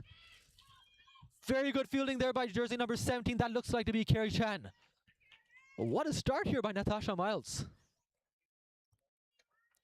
It's one thing to drive the ball, it's one thing to punch the ball. But to get your front foot out in front at the start of the innings, that's a sign of extreme confidence coming into this innings. Mariko Hill. Defensively played, but she punches it right into the gap.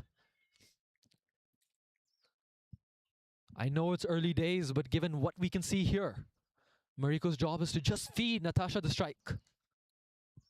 When you're playing a tournament, it's just not about winning, but it's also about optimizing the net run rate. HKCC would be hoping to chase this down within 10 to 12 overs. That being said, when you try to go too aggressive at the start, and when you're trying to play only for net run rate, you can lose wickets. So it'd be interesting to see how HKCC goes about their business. It's the end of the first over, 9 runs. And let's see who's going to be coming in from the other end.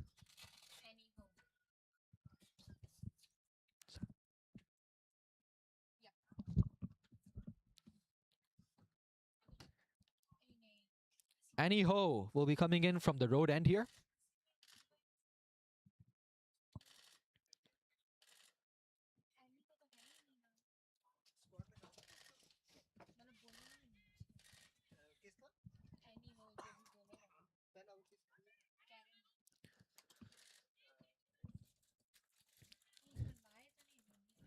Annie Ho, who was fielding in mid-off, she's going to be taking the new ball from the road end.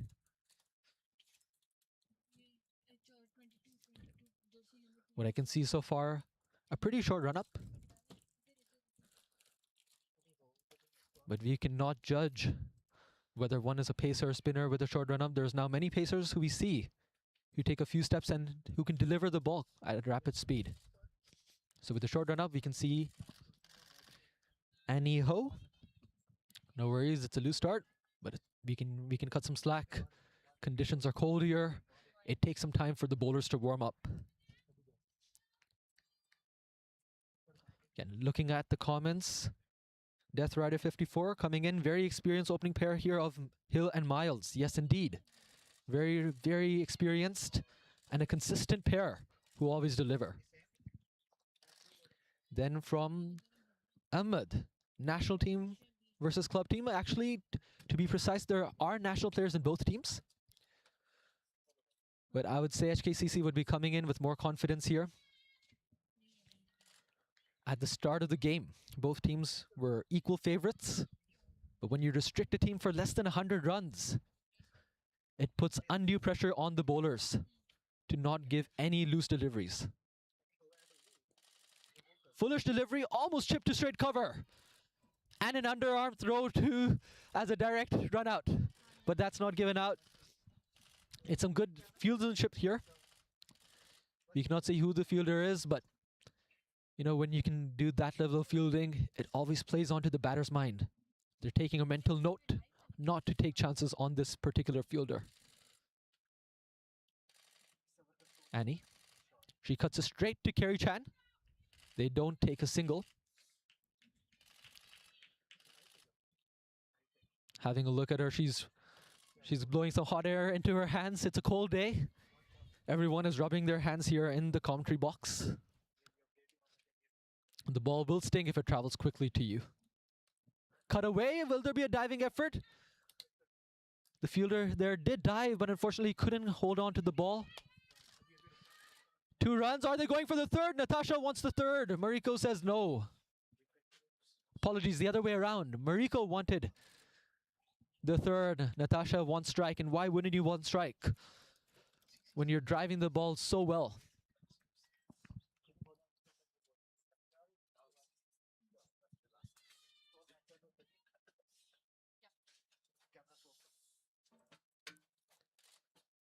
Anyhow, Natasha is not stopping the drives. You bowl anything full, she will drive you.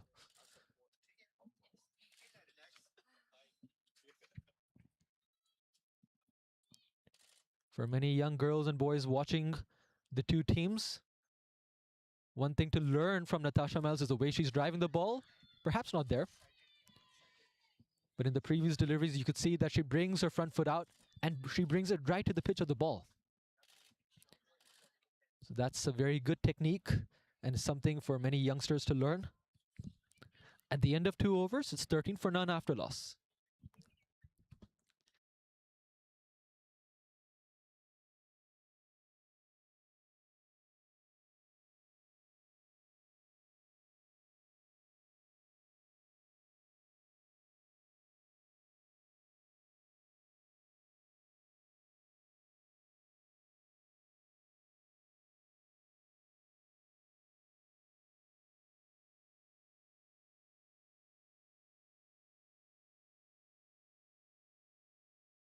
Karen to continue from the swimming club end.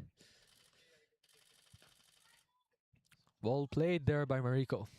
Driven right under her eyes.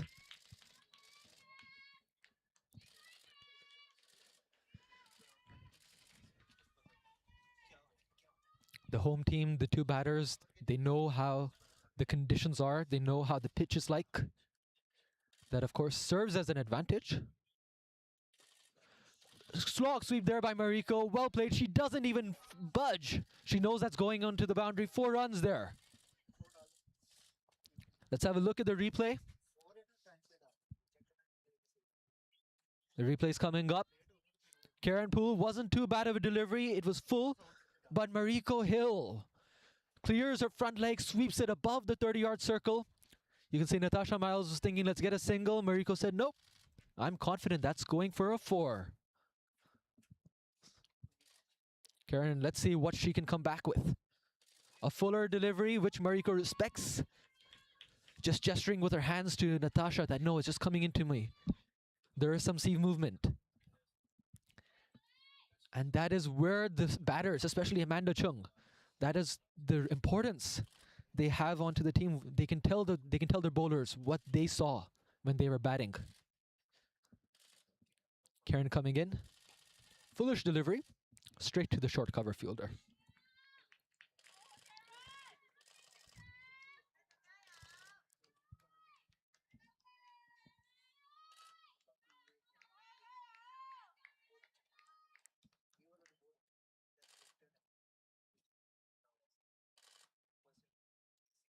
Karen coming in. Mariko steps down. Looks like Karen deliberately pushed the ball wide after she saw Mariko coming down. And that was good thinking by the wicketkeeper here. Wicketkeeper Vanessa So. She saw Mariko and she said, okay, let me just flick the ball back into the stumps. Unfortunately, it did not hit.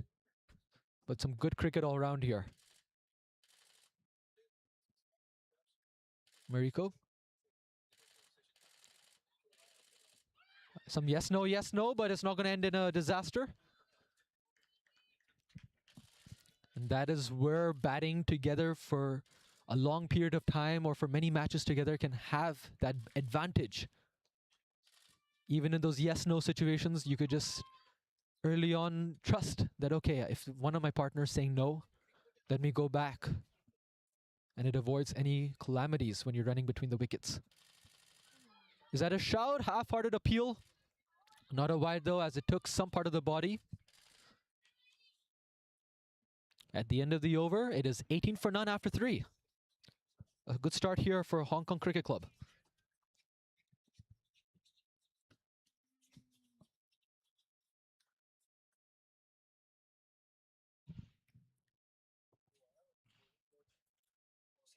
So for those tuning in who missed the first innings, the target is 99 runs, coming off the back of Amanda Chung's brilliant effort of 45 of 63, who glued the innings and ensured that wickets don't tumble from one end. It is a below par score, but let's see how CCC can fight to ensure they can make it a competitive game. Annie Ho cuts it straight to Kerry Chan.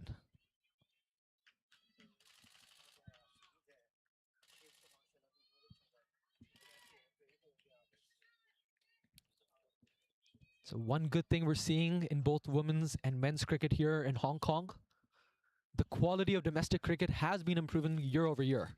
You can see here, tucked away. Is that a run out? That's good. Is that called out? Yes, it is. Umpire Tabarak Dar has raised his finger, and that is given out. That's the first blood drawn. Unfortunately, it looks like Mariko Hill has to go back. She's shaking her head. There was some hesitation. Unfortunately, that's a sad way to end your innings after she was looking very good there.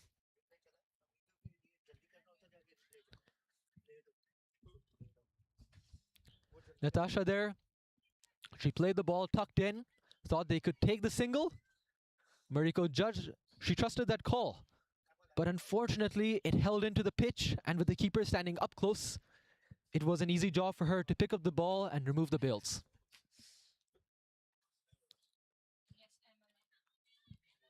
So Emma Lai, the new batter coming in. CCC making an early inroad. If they can pick a couple of more wickets within the power play, this 99 target is going to seem competitive. It's just a matter of taking a couple of more wickets in this power play. Especially if you can get the wicket of Natasha Miles. You'll have both openers back into the pavilion. And CCC would believe that they have this game. And they can make a game out of this.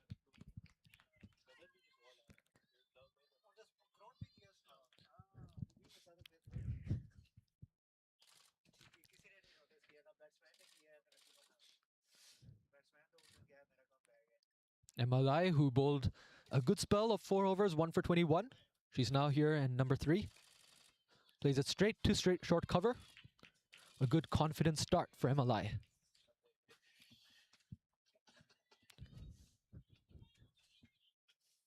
So yes, the quality of domestic cricket in Hong Kong has been on the rise. And given what we saw with Netherlands versus Pakistan, USA versus America, USA versus India, we can see that associates are not just participating. They're not merely there to get the experience, but they are serious teams who can do more than an upset. And with the quality of domestic cricket happening in Hong Kong, I'm very confident we can see the same kind of stories. Drop catch there by Annie Ho. The ball was coming at her, not at a fast pace, but in her follow-through, it was a hard one to grab, and it's something she would think she should have caught. But at the end of the day, it goes down in the books as a drop. So yes, with the quality of cricket, one would hope that Hong Kong can see such kind of performances in the next few years. Hong Kong also being part of these World Cups. Is that called a wide? Yes. Umpire Mary Henderson has her arm stretched.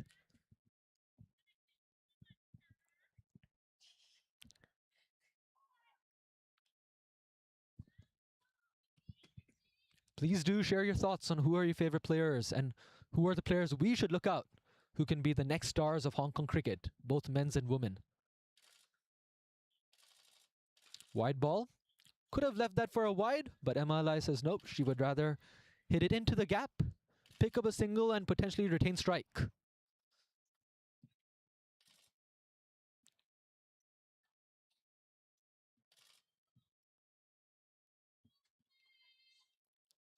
Final delivery of the over.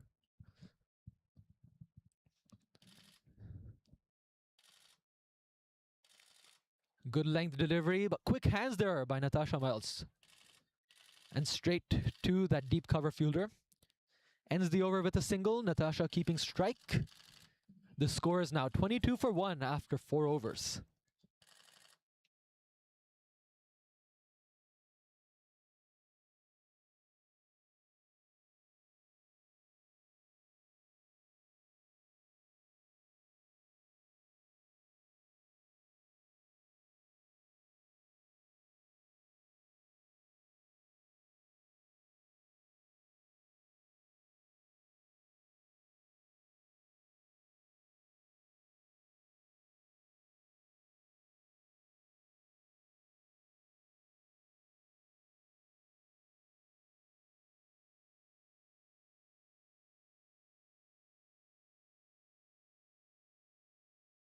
Okay, first change in bowling from the swimming pool end.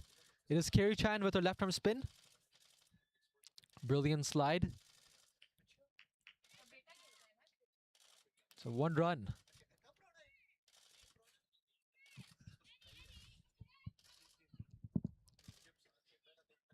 The Barakdar signaling a no ball. From what I can see, he's pointing fingers at the fielders. Looks like there were 3 fielders on the boundary. There were 3 fielders on the boundary. Good catch there, umpires Tabarakdar and Mary Henderson. It's a no ball. And that means it's a free hit for the new batter, MLI. She tried to do a big heave into mid-wicket. It's a ball, but it doesn't matter. It's a free hit.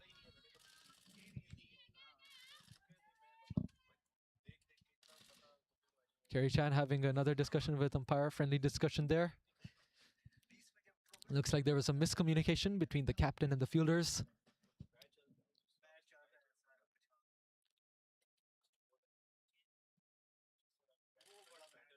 Well played there by MLI and very well bowled.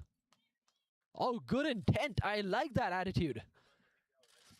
Kerry Chan didn't just wait for the ball to come to her. She ran up, threw the ball right into the keeper and flicked off the bails.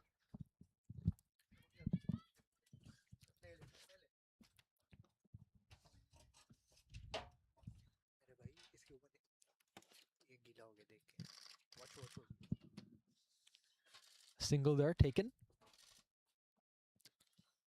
I'm always a fan of bowlers running in straight into the batter. You know, have that attitude. Doesn't matter if you're a spinner, if you're a pacer. As the bowler, you dictate the terms. You decide where the ball's going to land. You decide the responses the batters can give. So when people say that cricket is a batter's game, I like to kindly disagree. It's only up to the bowler on the way the batter can play the ball. Onto the pads. Looks like it's going to be a leg by. Umpire waiting for the ball to be dead, and yes it is. It's 1 leg by.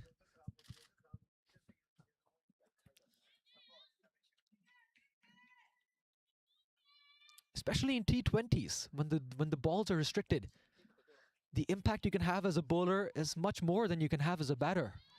In 4 overs, if you can have 5 wickets for 4 runs only, you destroy the batting side's effort to actually get a strong total, and you assist the other bowlers in picking wickets from the other end. So there is plenty of impact you can do as a bowler.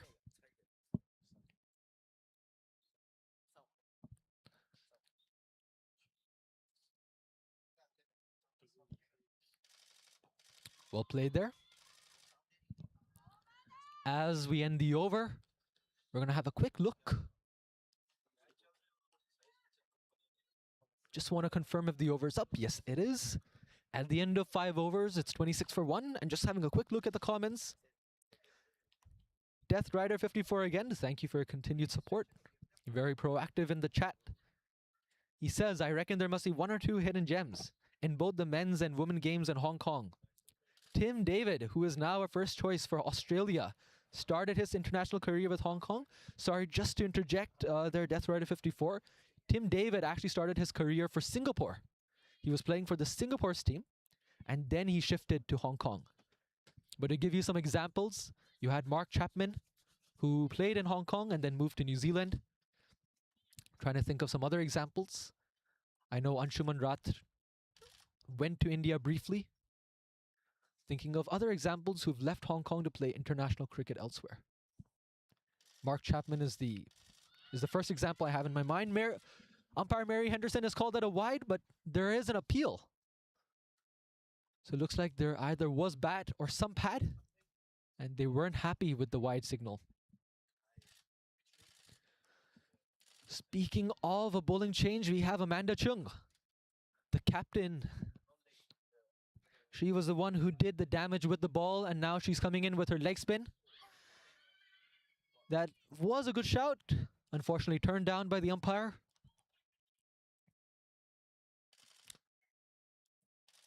You never know, she had a good day with the bat. It might as well be her day with the ball as well.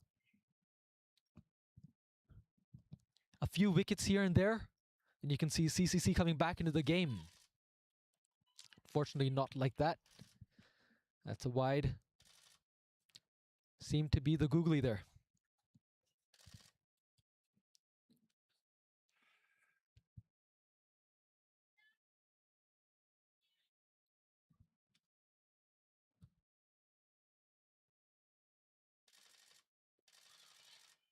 Very well played.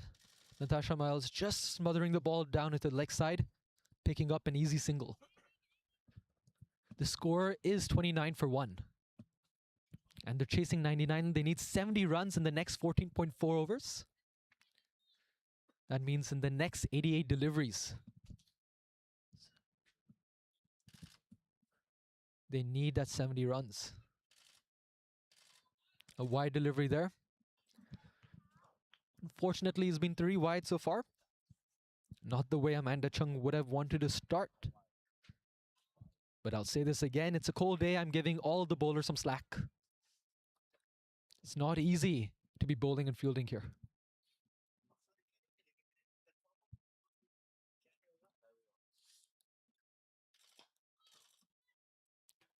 MLI plays it down to the mid-wicket inside the circle. Good shot for no run.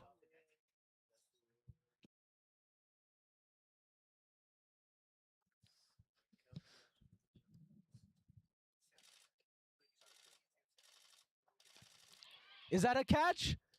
Yes, it is. Great ball there, enticing the fall shot. MLI, it was a slower delivery. She wanted to play it down. Unfortunately, gets the top part of the bat, goes straight to the short mid-wicket fielder. Captain, well done. You picked up the wicket you needed. CCC have gone 2 wickets for HKCC here.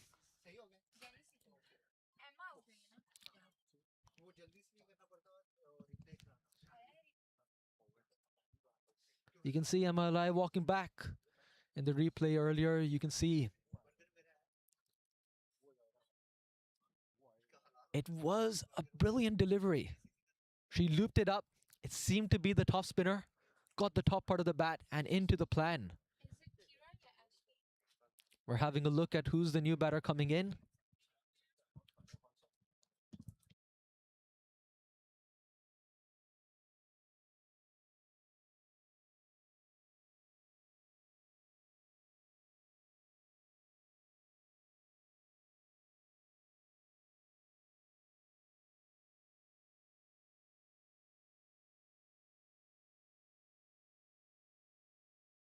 game. We have gotten confirmation it is Lemon who's the new batter.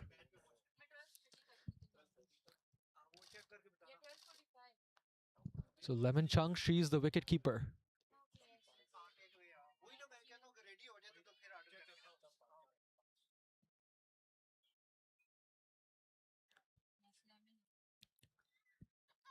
2 wickets down for HKCC.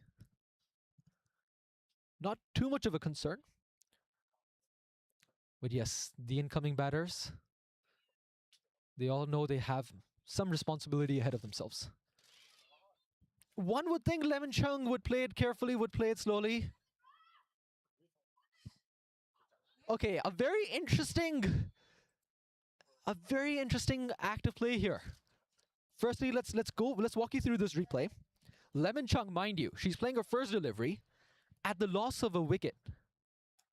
What she does is she takes on Amanda Chung on the first delivery, she slog sweeps it, and without even running, she just walks to the side knowing it's going for 4. But this is where I mentioned at the start, there has been rain overnight. The outfield is slow in some parts. The ball is going to stop in some places. Natasha Miles insisting, take the single. I'll get back to you after this delivery. So Natasha Miles, she was insisting, get the single, get the double. But Lemon refused to run. And the ball stopped. So then you see both batters at the same end. Lemon starts running. But unfortunately, the ball trickled out of the fielder's hands and went for 4 runs. So very interesting act to play there. Just a lesson for the youngsters. No matter if you think it's a boundary, you always should run. The ball could stop into the field. There could just be a super heroic effort from a fielder at the boundary. You never really know. So until the ball doesn't hit the boundary, assume the ball is alive and assume that you should run. That's a good lesson here for the youngsters to take home. Speaking of which, umpire Tabarakdar has signaled the power play to be commenced, and that means there are more fielders allowed on the boundary.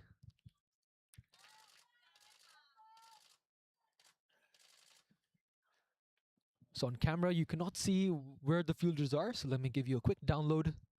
You have a deep long on. So you have long on, you have a deep cover, long off, and you have a deep, I would say deep mid-wicket, who's touching almost a square leg boundary as well.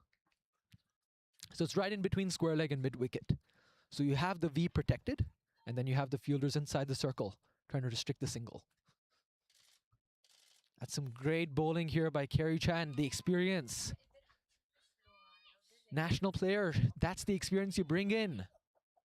And what you do is you encourage, you act as a leader to the other bowlers in your team. And this is how you should be bowling when you want to be bowling to a batter like Natasha Miles, who's in serious form.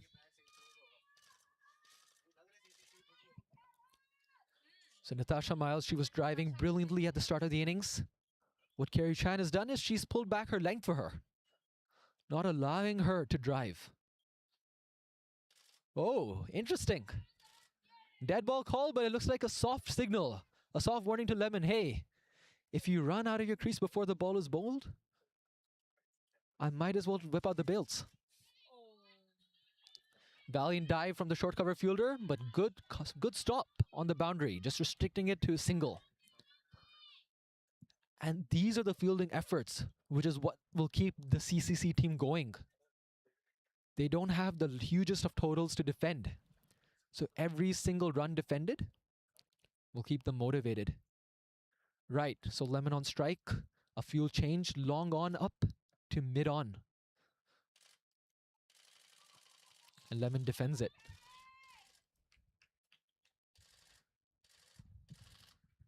So that's the end of the over. After 7, it's 35 for 2.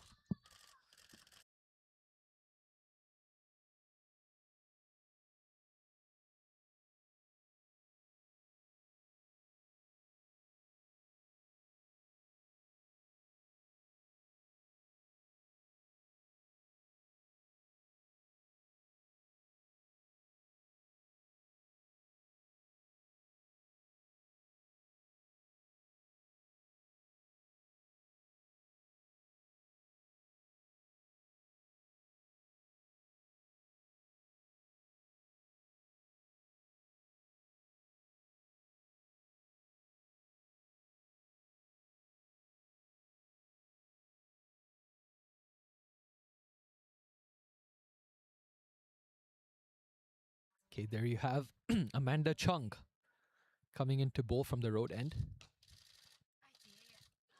Good stop. She got her hands behind the ball, took out the speed of the ball, and then she could field it back, restricting it to a dot ball. I think you can tell my voice is starting to break in a bit. It's a cold day. My hands are cold. And I can only imagine how painful it must be to field that hard cricket ball. This is where the experience will come into play. Want to ensure that if you can get it within the circle. Is that a cotton ball? Not quite. It's a bump ball. But yes, this is where the experience will come in. That if you hit the ball into the 30-yard circle and if you hit it with some decent force, well, pick your fielder and you might as well take on. It might be a good ploy. Just had a look. Short cover misses the ball. It's going into the lawn bowl. And yes, once it's into the lawn bowl area, it will go for 4. Of course, those who know lawn bowl, the game is where you want to ensure the surface has the least amount of friction. So the moment the ball travels into that lawn bowl area, it's going to trickle away to the boundary. Natasha Miles showing that if you bowl it full, I'm going to drive you for 4 runs. And we can see on screen Kerry Chan having a discussion. It looks like it's going to be about pulling her length back. You don't want to be bowling half volleys to Natasha Miles. She came all the way from point. So that's what you need. You know, back your teammates, share those thoughts of wisdom. And as we expected, that was a back of line delivery. And it was a play and miss. So you could see this is what experience does. You know, share your thoughts, share your wisdom in the team. And you will see some dividends. Amanda Chung. 2 more balls left in her over. We can expect it to be back of length. This time she pitches it up. Natasha shimmies down and drives it for a single. I think the game plan here would be to ensure that you don't bowl half volleys. You don't bowl it too full. Because if you do, and if you're bowling from the road end, that means the cover region is where the lawn bowl green is. And if it touches there, it will go for 4. So Lemon dots it out to end the over. It's 40 for 2 after 8 overs.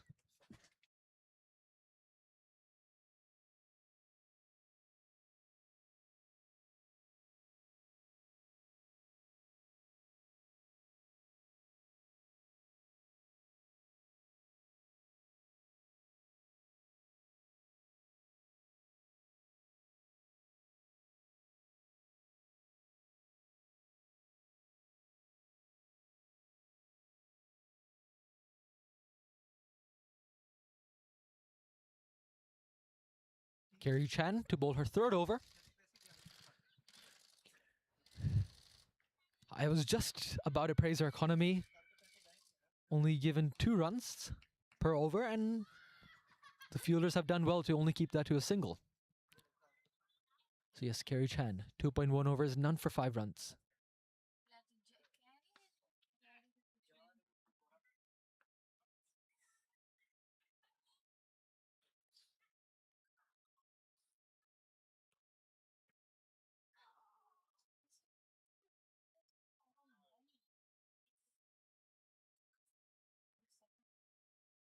Kerry Chan.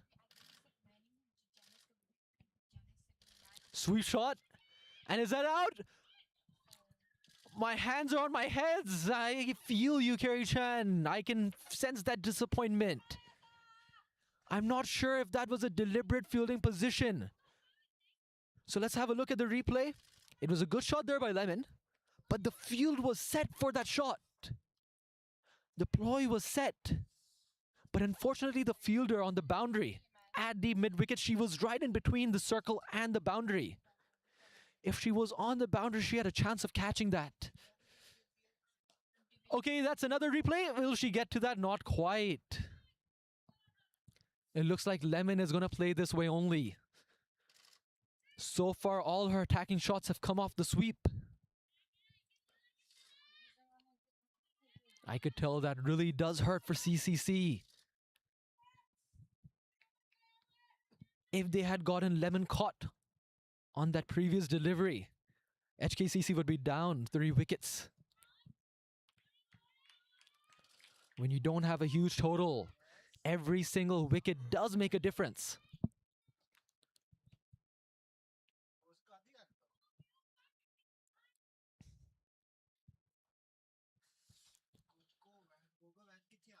Kerry Chan. Sweep shot there by Natasha Miles. Get a thickish top edge. It's running away down to fine leg. Short fine is going to do the covering work. Restricts it to 2. Lemon wants a third, but good call there by Natasha. There's no need for a third run out here. For a second run out here. My apologies.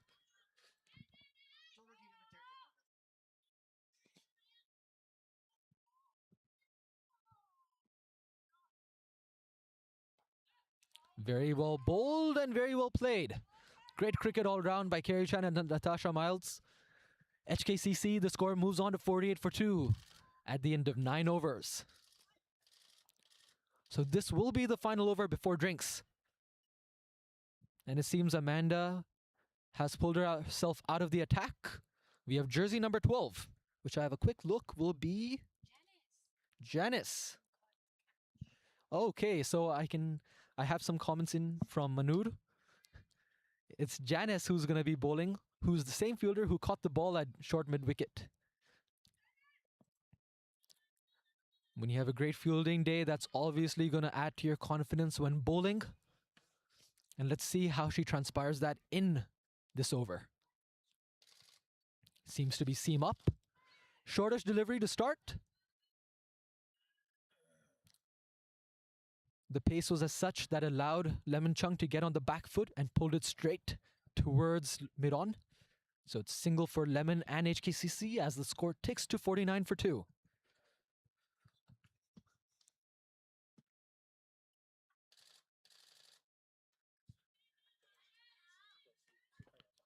That's a great ball.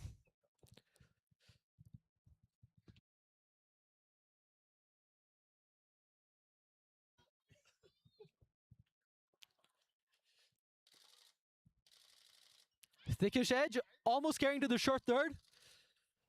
But it just spun away, so that allows the 2 batters to get the single in. I wouldn't count that into a drop. That'll be too strict of me. But at the end of the day, it's these small things, these 50-50 chances which go your way. And if you can capitalize on them, that is where you can get performances. You can get the results for your team. I'm just thinking back to the India under-19 versus England under-19 finals, which happened recently. The one English batter was batting brilliantly, and there was a chance for England to actually reach that total. But there was a brilliant catch to get that last wicket. So you need strong fielding efforts to ensure that you can get those strong batters out. It's not too often that it'll give you many chances. We have Lemon back on strike.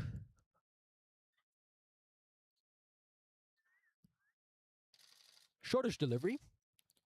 Unfortunately, the line was as such that Mary Anderson, the umpire here, has the opportunity to stretch her hands.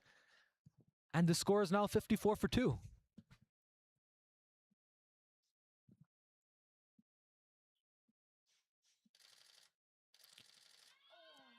What a dismissal here. That's a freak dismissal.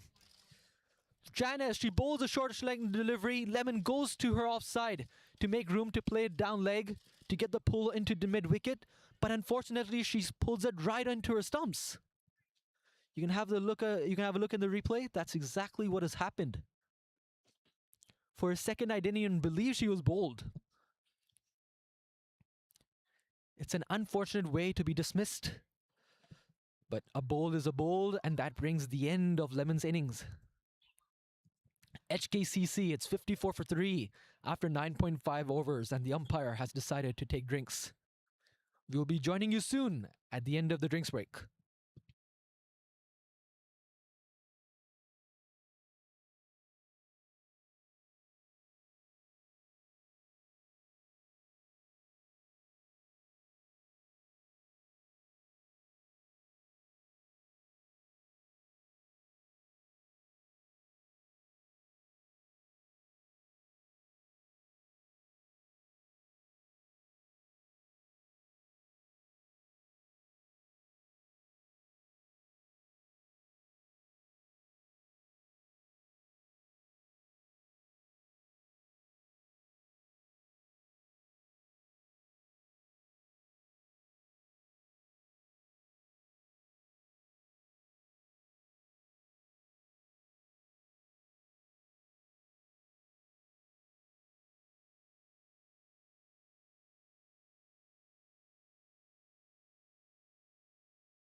So welcome back after the drinks break. HKCC is 54 for 3 after 9.5 overs. As a recap, there was a free dismissal for Lemon. There was some debate in the commentary box whether she's bowling leg spin here, Janice, or she's bowling seam. Whatever the delivery was, Lemon played the ball straight into her stumps, and that brings Kira to the crease. A dot ball to end the over, so it's 54 for 3 after 10 overs. Hong Kong Cricket Club, around 55% of the way there. So just looking at the numbers, it seems like a pretty even game. However, if I look into our system and we play, we can see that the Wasp is 97%.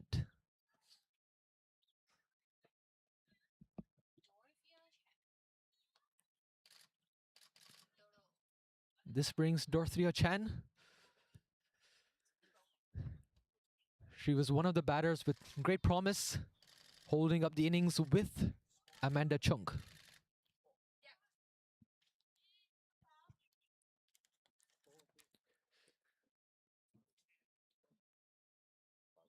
Dorothea, she's having a look at her field, ensuring that there's the right number of fielders on the boundary. You don't want to be giving another free no ball to Hong Kong Cricket Club.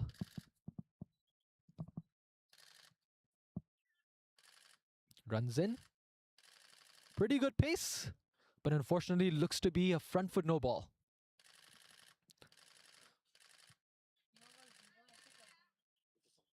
So it's going to be a free hit.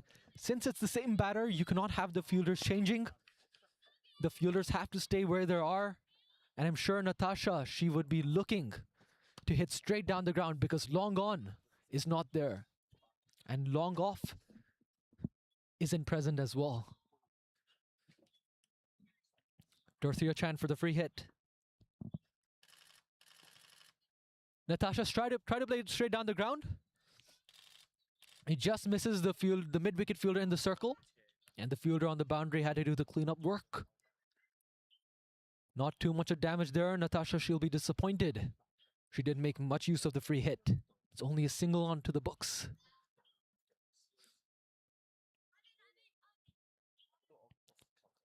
So far, I like what I see of Dorothea here. She's generating some good space, and she's hitting the right line and length.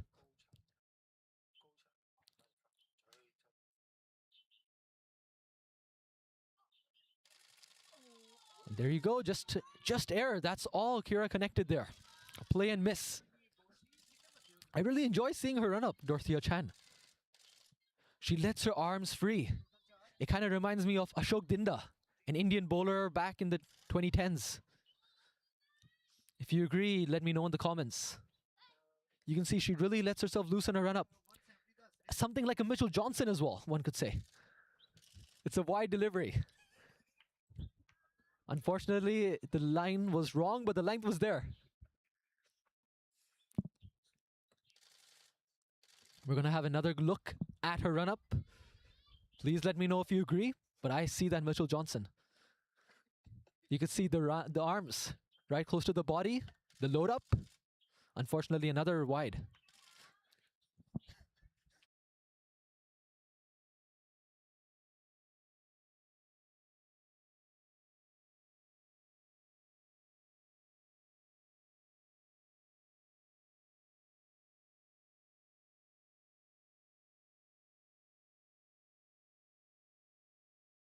Good shot there by Kira.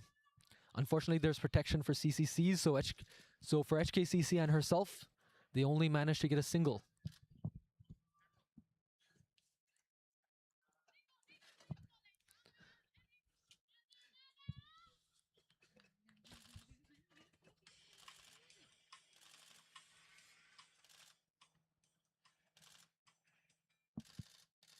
Another wide delivery, unfortunately. So this over has been taking quite a bit of time due to the extras.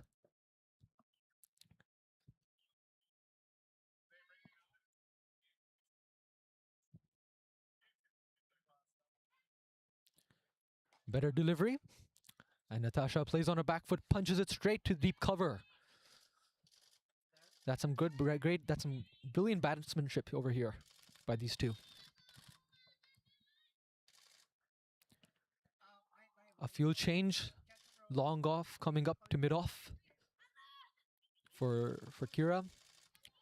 She tries to get a single, tries to sneak one in, but unfortunately the fielders in the circle, they're on their toes and ensure that doesn't happen.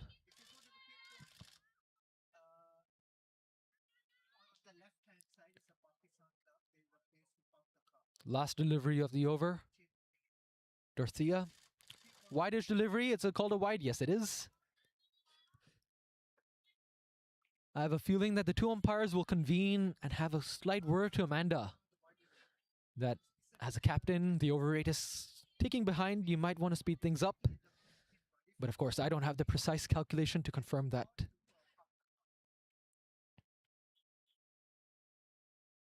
That's a play and miss, and that's a dot to end the over. At the end of 11 overs, it's 62 for 3. On my left, I can see the Hong Kong Cricket Club's men's team arriving in for the fixture they have in the afternoon. Remember, viewers, please stay tuned in for that game, which will start at 1:30 p.m. It's a doubleheader here at the most scenic ground, Hong Kong Cricket Club. This ground is one of the most beautiful places to play cricket on earth. You have such a scenic backdrop of the mansions, of the hills. The weather's always nice here. The ground, great grass, great pitch. Too many things to like about the Hong Kong Cricket Club. A good delivery there on a length hitting off stump. But that's very well played there by Natasha Miles. Cuts it away just for a single.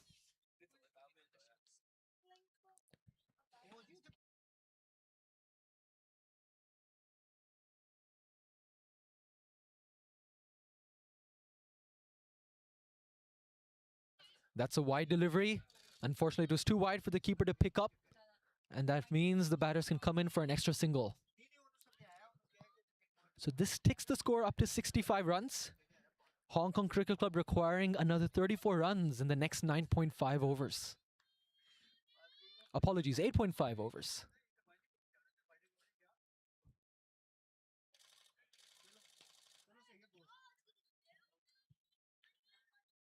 This makes the equation around 3 to 4 runs in over. Anything less than a run a ball is always in favor to the batting side. But mind you, there is some good bowling left for CCC. Unfortunately, another wide. You want to be restricting the number of extras at this stage.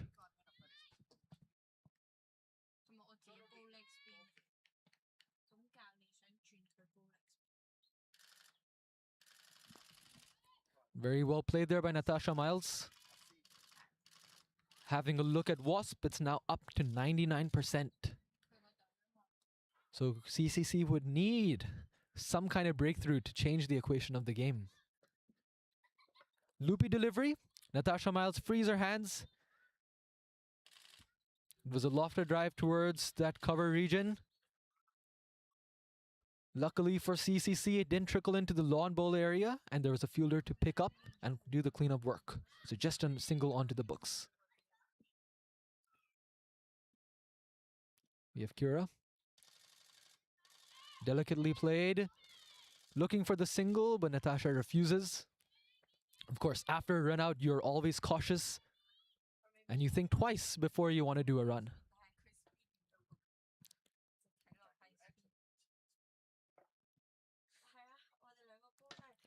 Janice for a final delivery. A wide-ish ball, but she has to re-bowl that. Not too happy. And again, there is still some debate happening in the broadcasting tent here. Whether she's bowling leg spin, whether she's bowling seam up. We don't have a good verdict for you. Except for one of her teammates is here in the broadcasting tent. And she says that she has been practicing her leg spin. So at the end of the over, it's 68 for 3.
Top shot there by Natasha Miles. It's going to go for 4 runs. Yes, it has.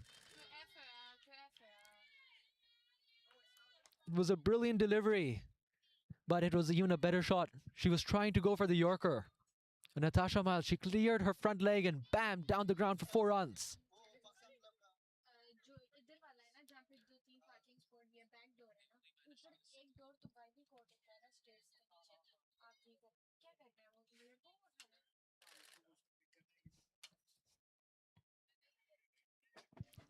Bowler coming in, right him over. A much better delivery there. And it is well respected by Natasha Miles.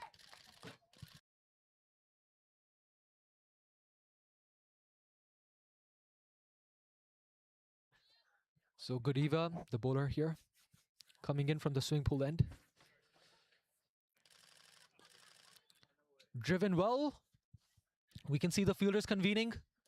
And did they stop the ball? Not quite. It's 4 runs. Natasha Miles, anything you give full, she's going to drive you into the boundary. Her score 34 of 44 with 4 boundaries so far. Let's have a look at the replay. Top shot. Again, youngsters, learn. This is a perfect opportunity to learn how you drive the ball. Many times you see batters just trying to throw their hands. But what Natasha is doing so well is she brings her foot to the pitch of the ball. What it does is that if there's any movement, you negate it. And the second thing is that you have control when driving the ball. You don't hit it up into the air. Hopefully Godiva learns and she pulls her length back. She indeed does. Natasha does a semi kind of a paddle, I'll say. A semi paddle, a tuck shot in. And hand strike back to Kira.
vegetarian and man. Oh, thank you. Sorry. What do you want to have? Sure, sure.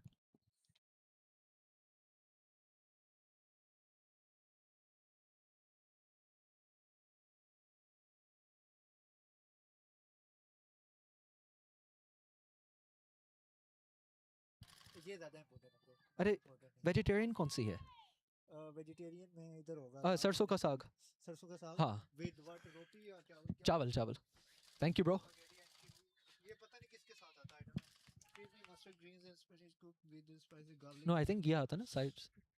Sides में चावल चावल रोटी जो भी होगा वो चल जाएगा। I think चावल होगा। Okay. Rice या rice rice. Thank you bro.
A bowler coming in from the road end. Wider delivery. I hope the fielder's okay. I saw her sliding and she got her foot stuck into the ground. It goes for 4 runs, but I hope the fielder there. Her teammates just checking in.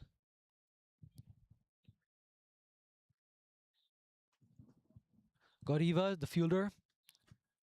She seems to be okay. That's good signs.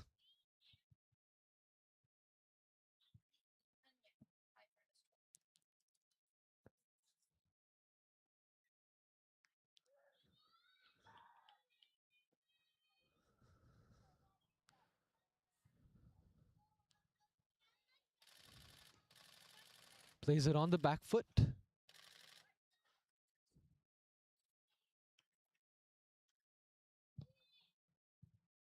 And they get another single. So the score ticks to 95 for 3. 4 more runs. This is the over which Hong Kong Cricket Club should finish the innings.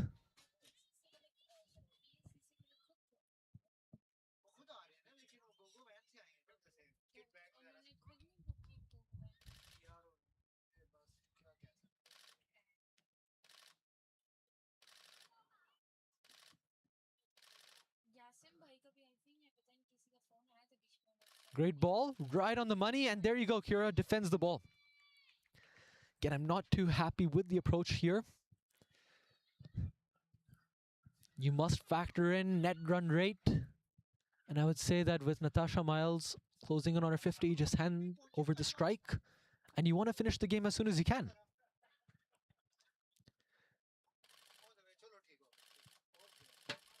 That's a wide delivery, so the score is now 96 for 3. Of course, no player plays for individual milestones. That being said, Natasha wouldn't mind getting her 50. It's been a brilliant knock, 49 of 52 with 7 boundaries. We don't have the wagon wheel, but I could assure you, most of it has been straight down the ground in that V. Dot ball. So 2 more deliveries to end up the over. Share your thoughts in the comments whether you see CCC ending the innings in this over.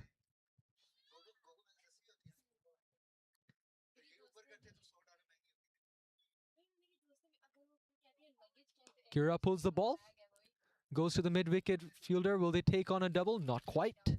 They're happy with a single. So Natasha, she's on 49. The score's on 97. 2 more runs needed to win with 1 ball left for the 16th over.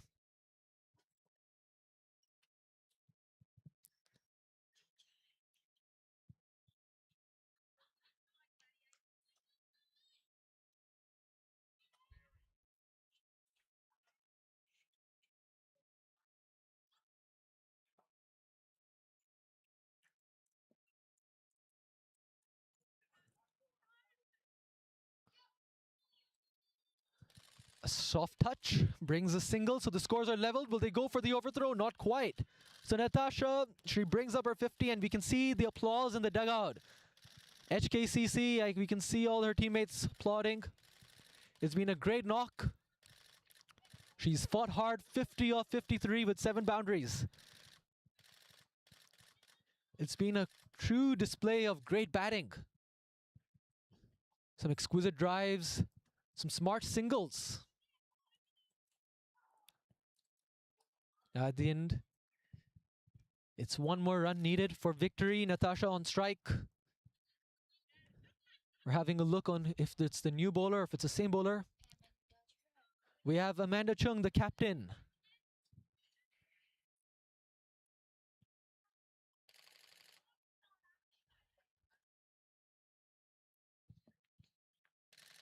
.98 for 3.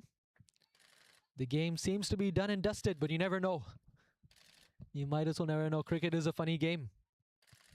1 brings 2, 2 brings 3. All the fielders in the circle cannot pierce the gap. You know, these kind of situations seem to be the 1 in million. But these things can happen. We might be thinking the game is over and Amanda Chung has something up her sleeve. So stay tuned if you're still watching. Another dot. Oh, some part of me is really hoping for a more exciting finish.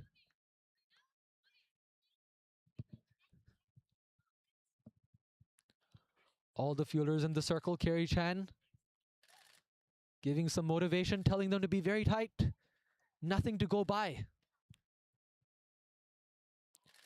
And there you go, Natasha Miles. She slog sweeps it for a boundary straight into the mid-wicket area. And that's the perfect way to end the innings. She finishes off 54 of 56 with 8 boundaries. CCC, well fought, but unfortunately it was a bit too low of a total. HKCC, they finish at 102 for 3, finishing the game in 16.3 overs. We'll have a quick look at the batting and bowling cards before we sum up the game.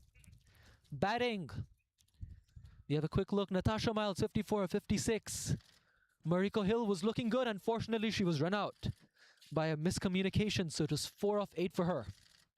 She was well supported by Lemon Chung. So Lemon, she ends her innings at 11 of 9, and she's been well supported by Kira, who closes out on 5 of 18. For the bowling, the sole wicket going to Wong, 1 for 12 in her 2 overs. Economies there for Karen Poon could be slightly better, but at the end of the day, the total was below par, and it does pose a challenge for the bowlers to defend. So it was a good game of cricket. CCC would have many things to learn back from this. CCC 98 for 4, which has been chased down by HKCC within 16.3 overs. Thank you so much for joining me. I'm your commentator, Sachin Mittal. You will be joined soon by another HKU commentator, Yagzan Rajan, who will be taking you through the men's game. Don't forget, it's a doubleheader, so stay tuned, and thank you for the wonderful support. Signing off, Sachin Mittal on behalf of Cricket Hong Kong.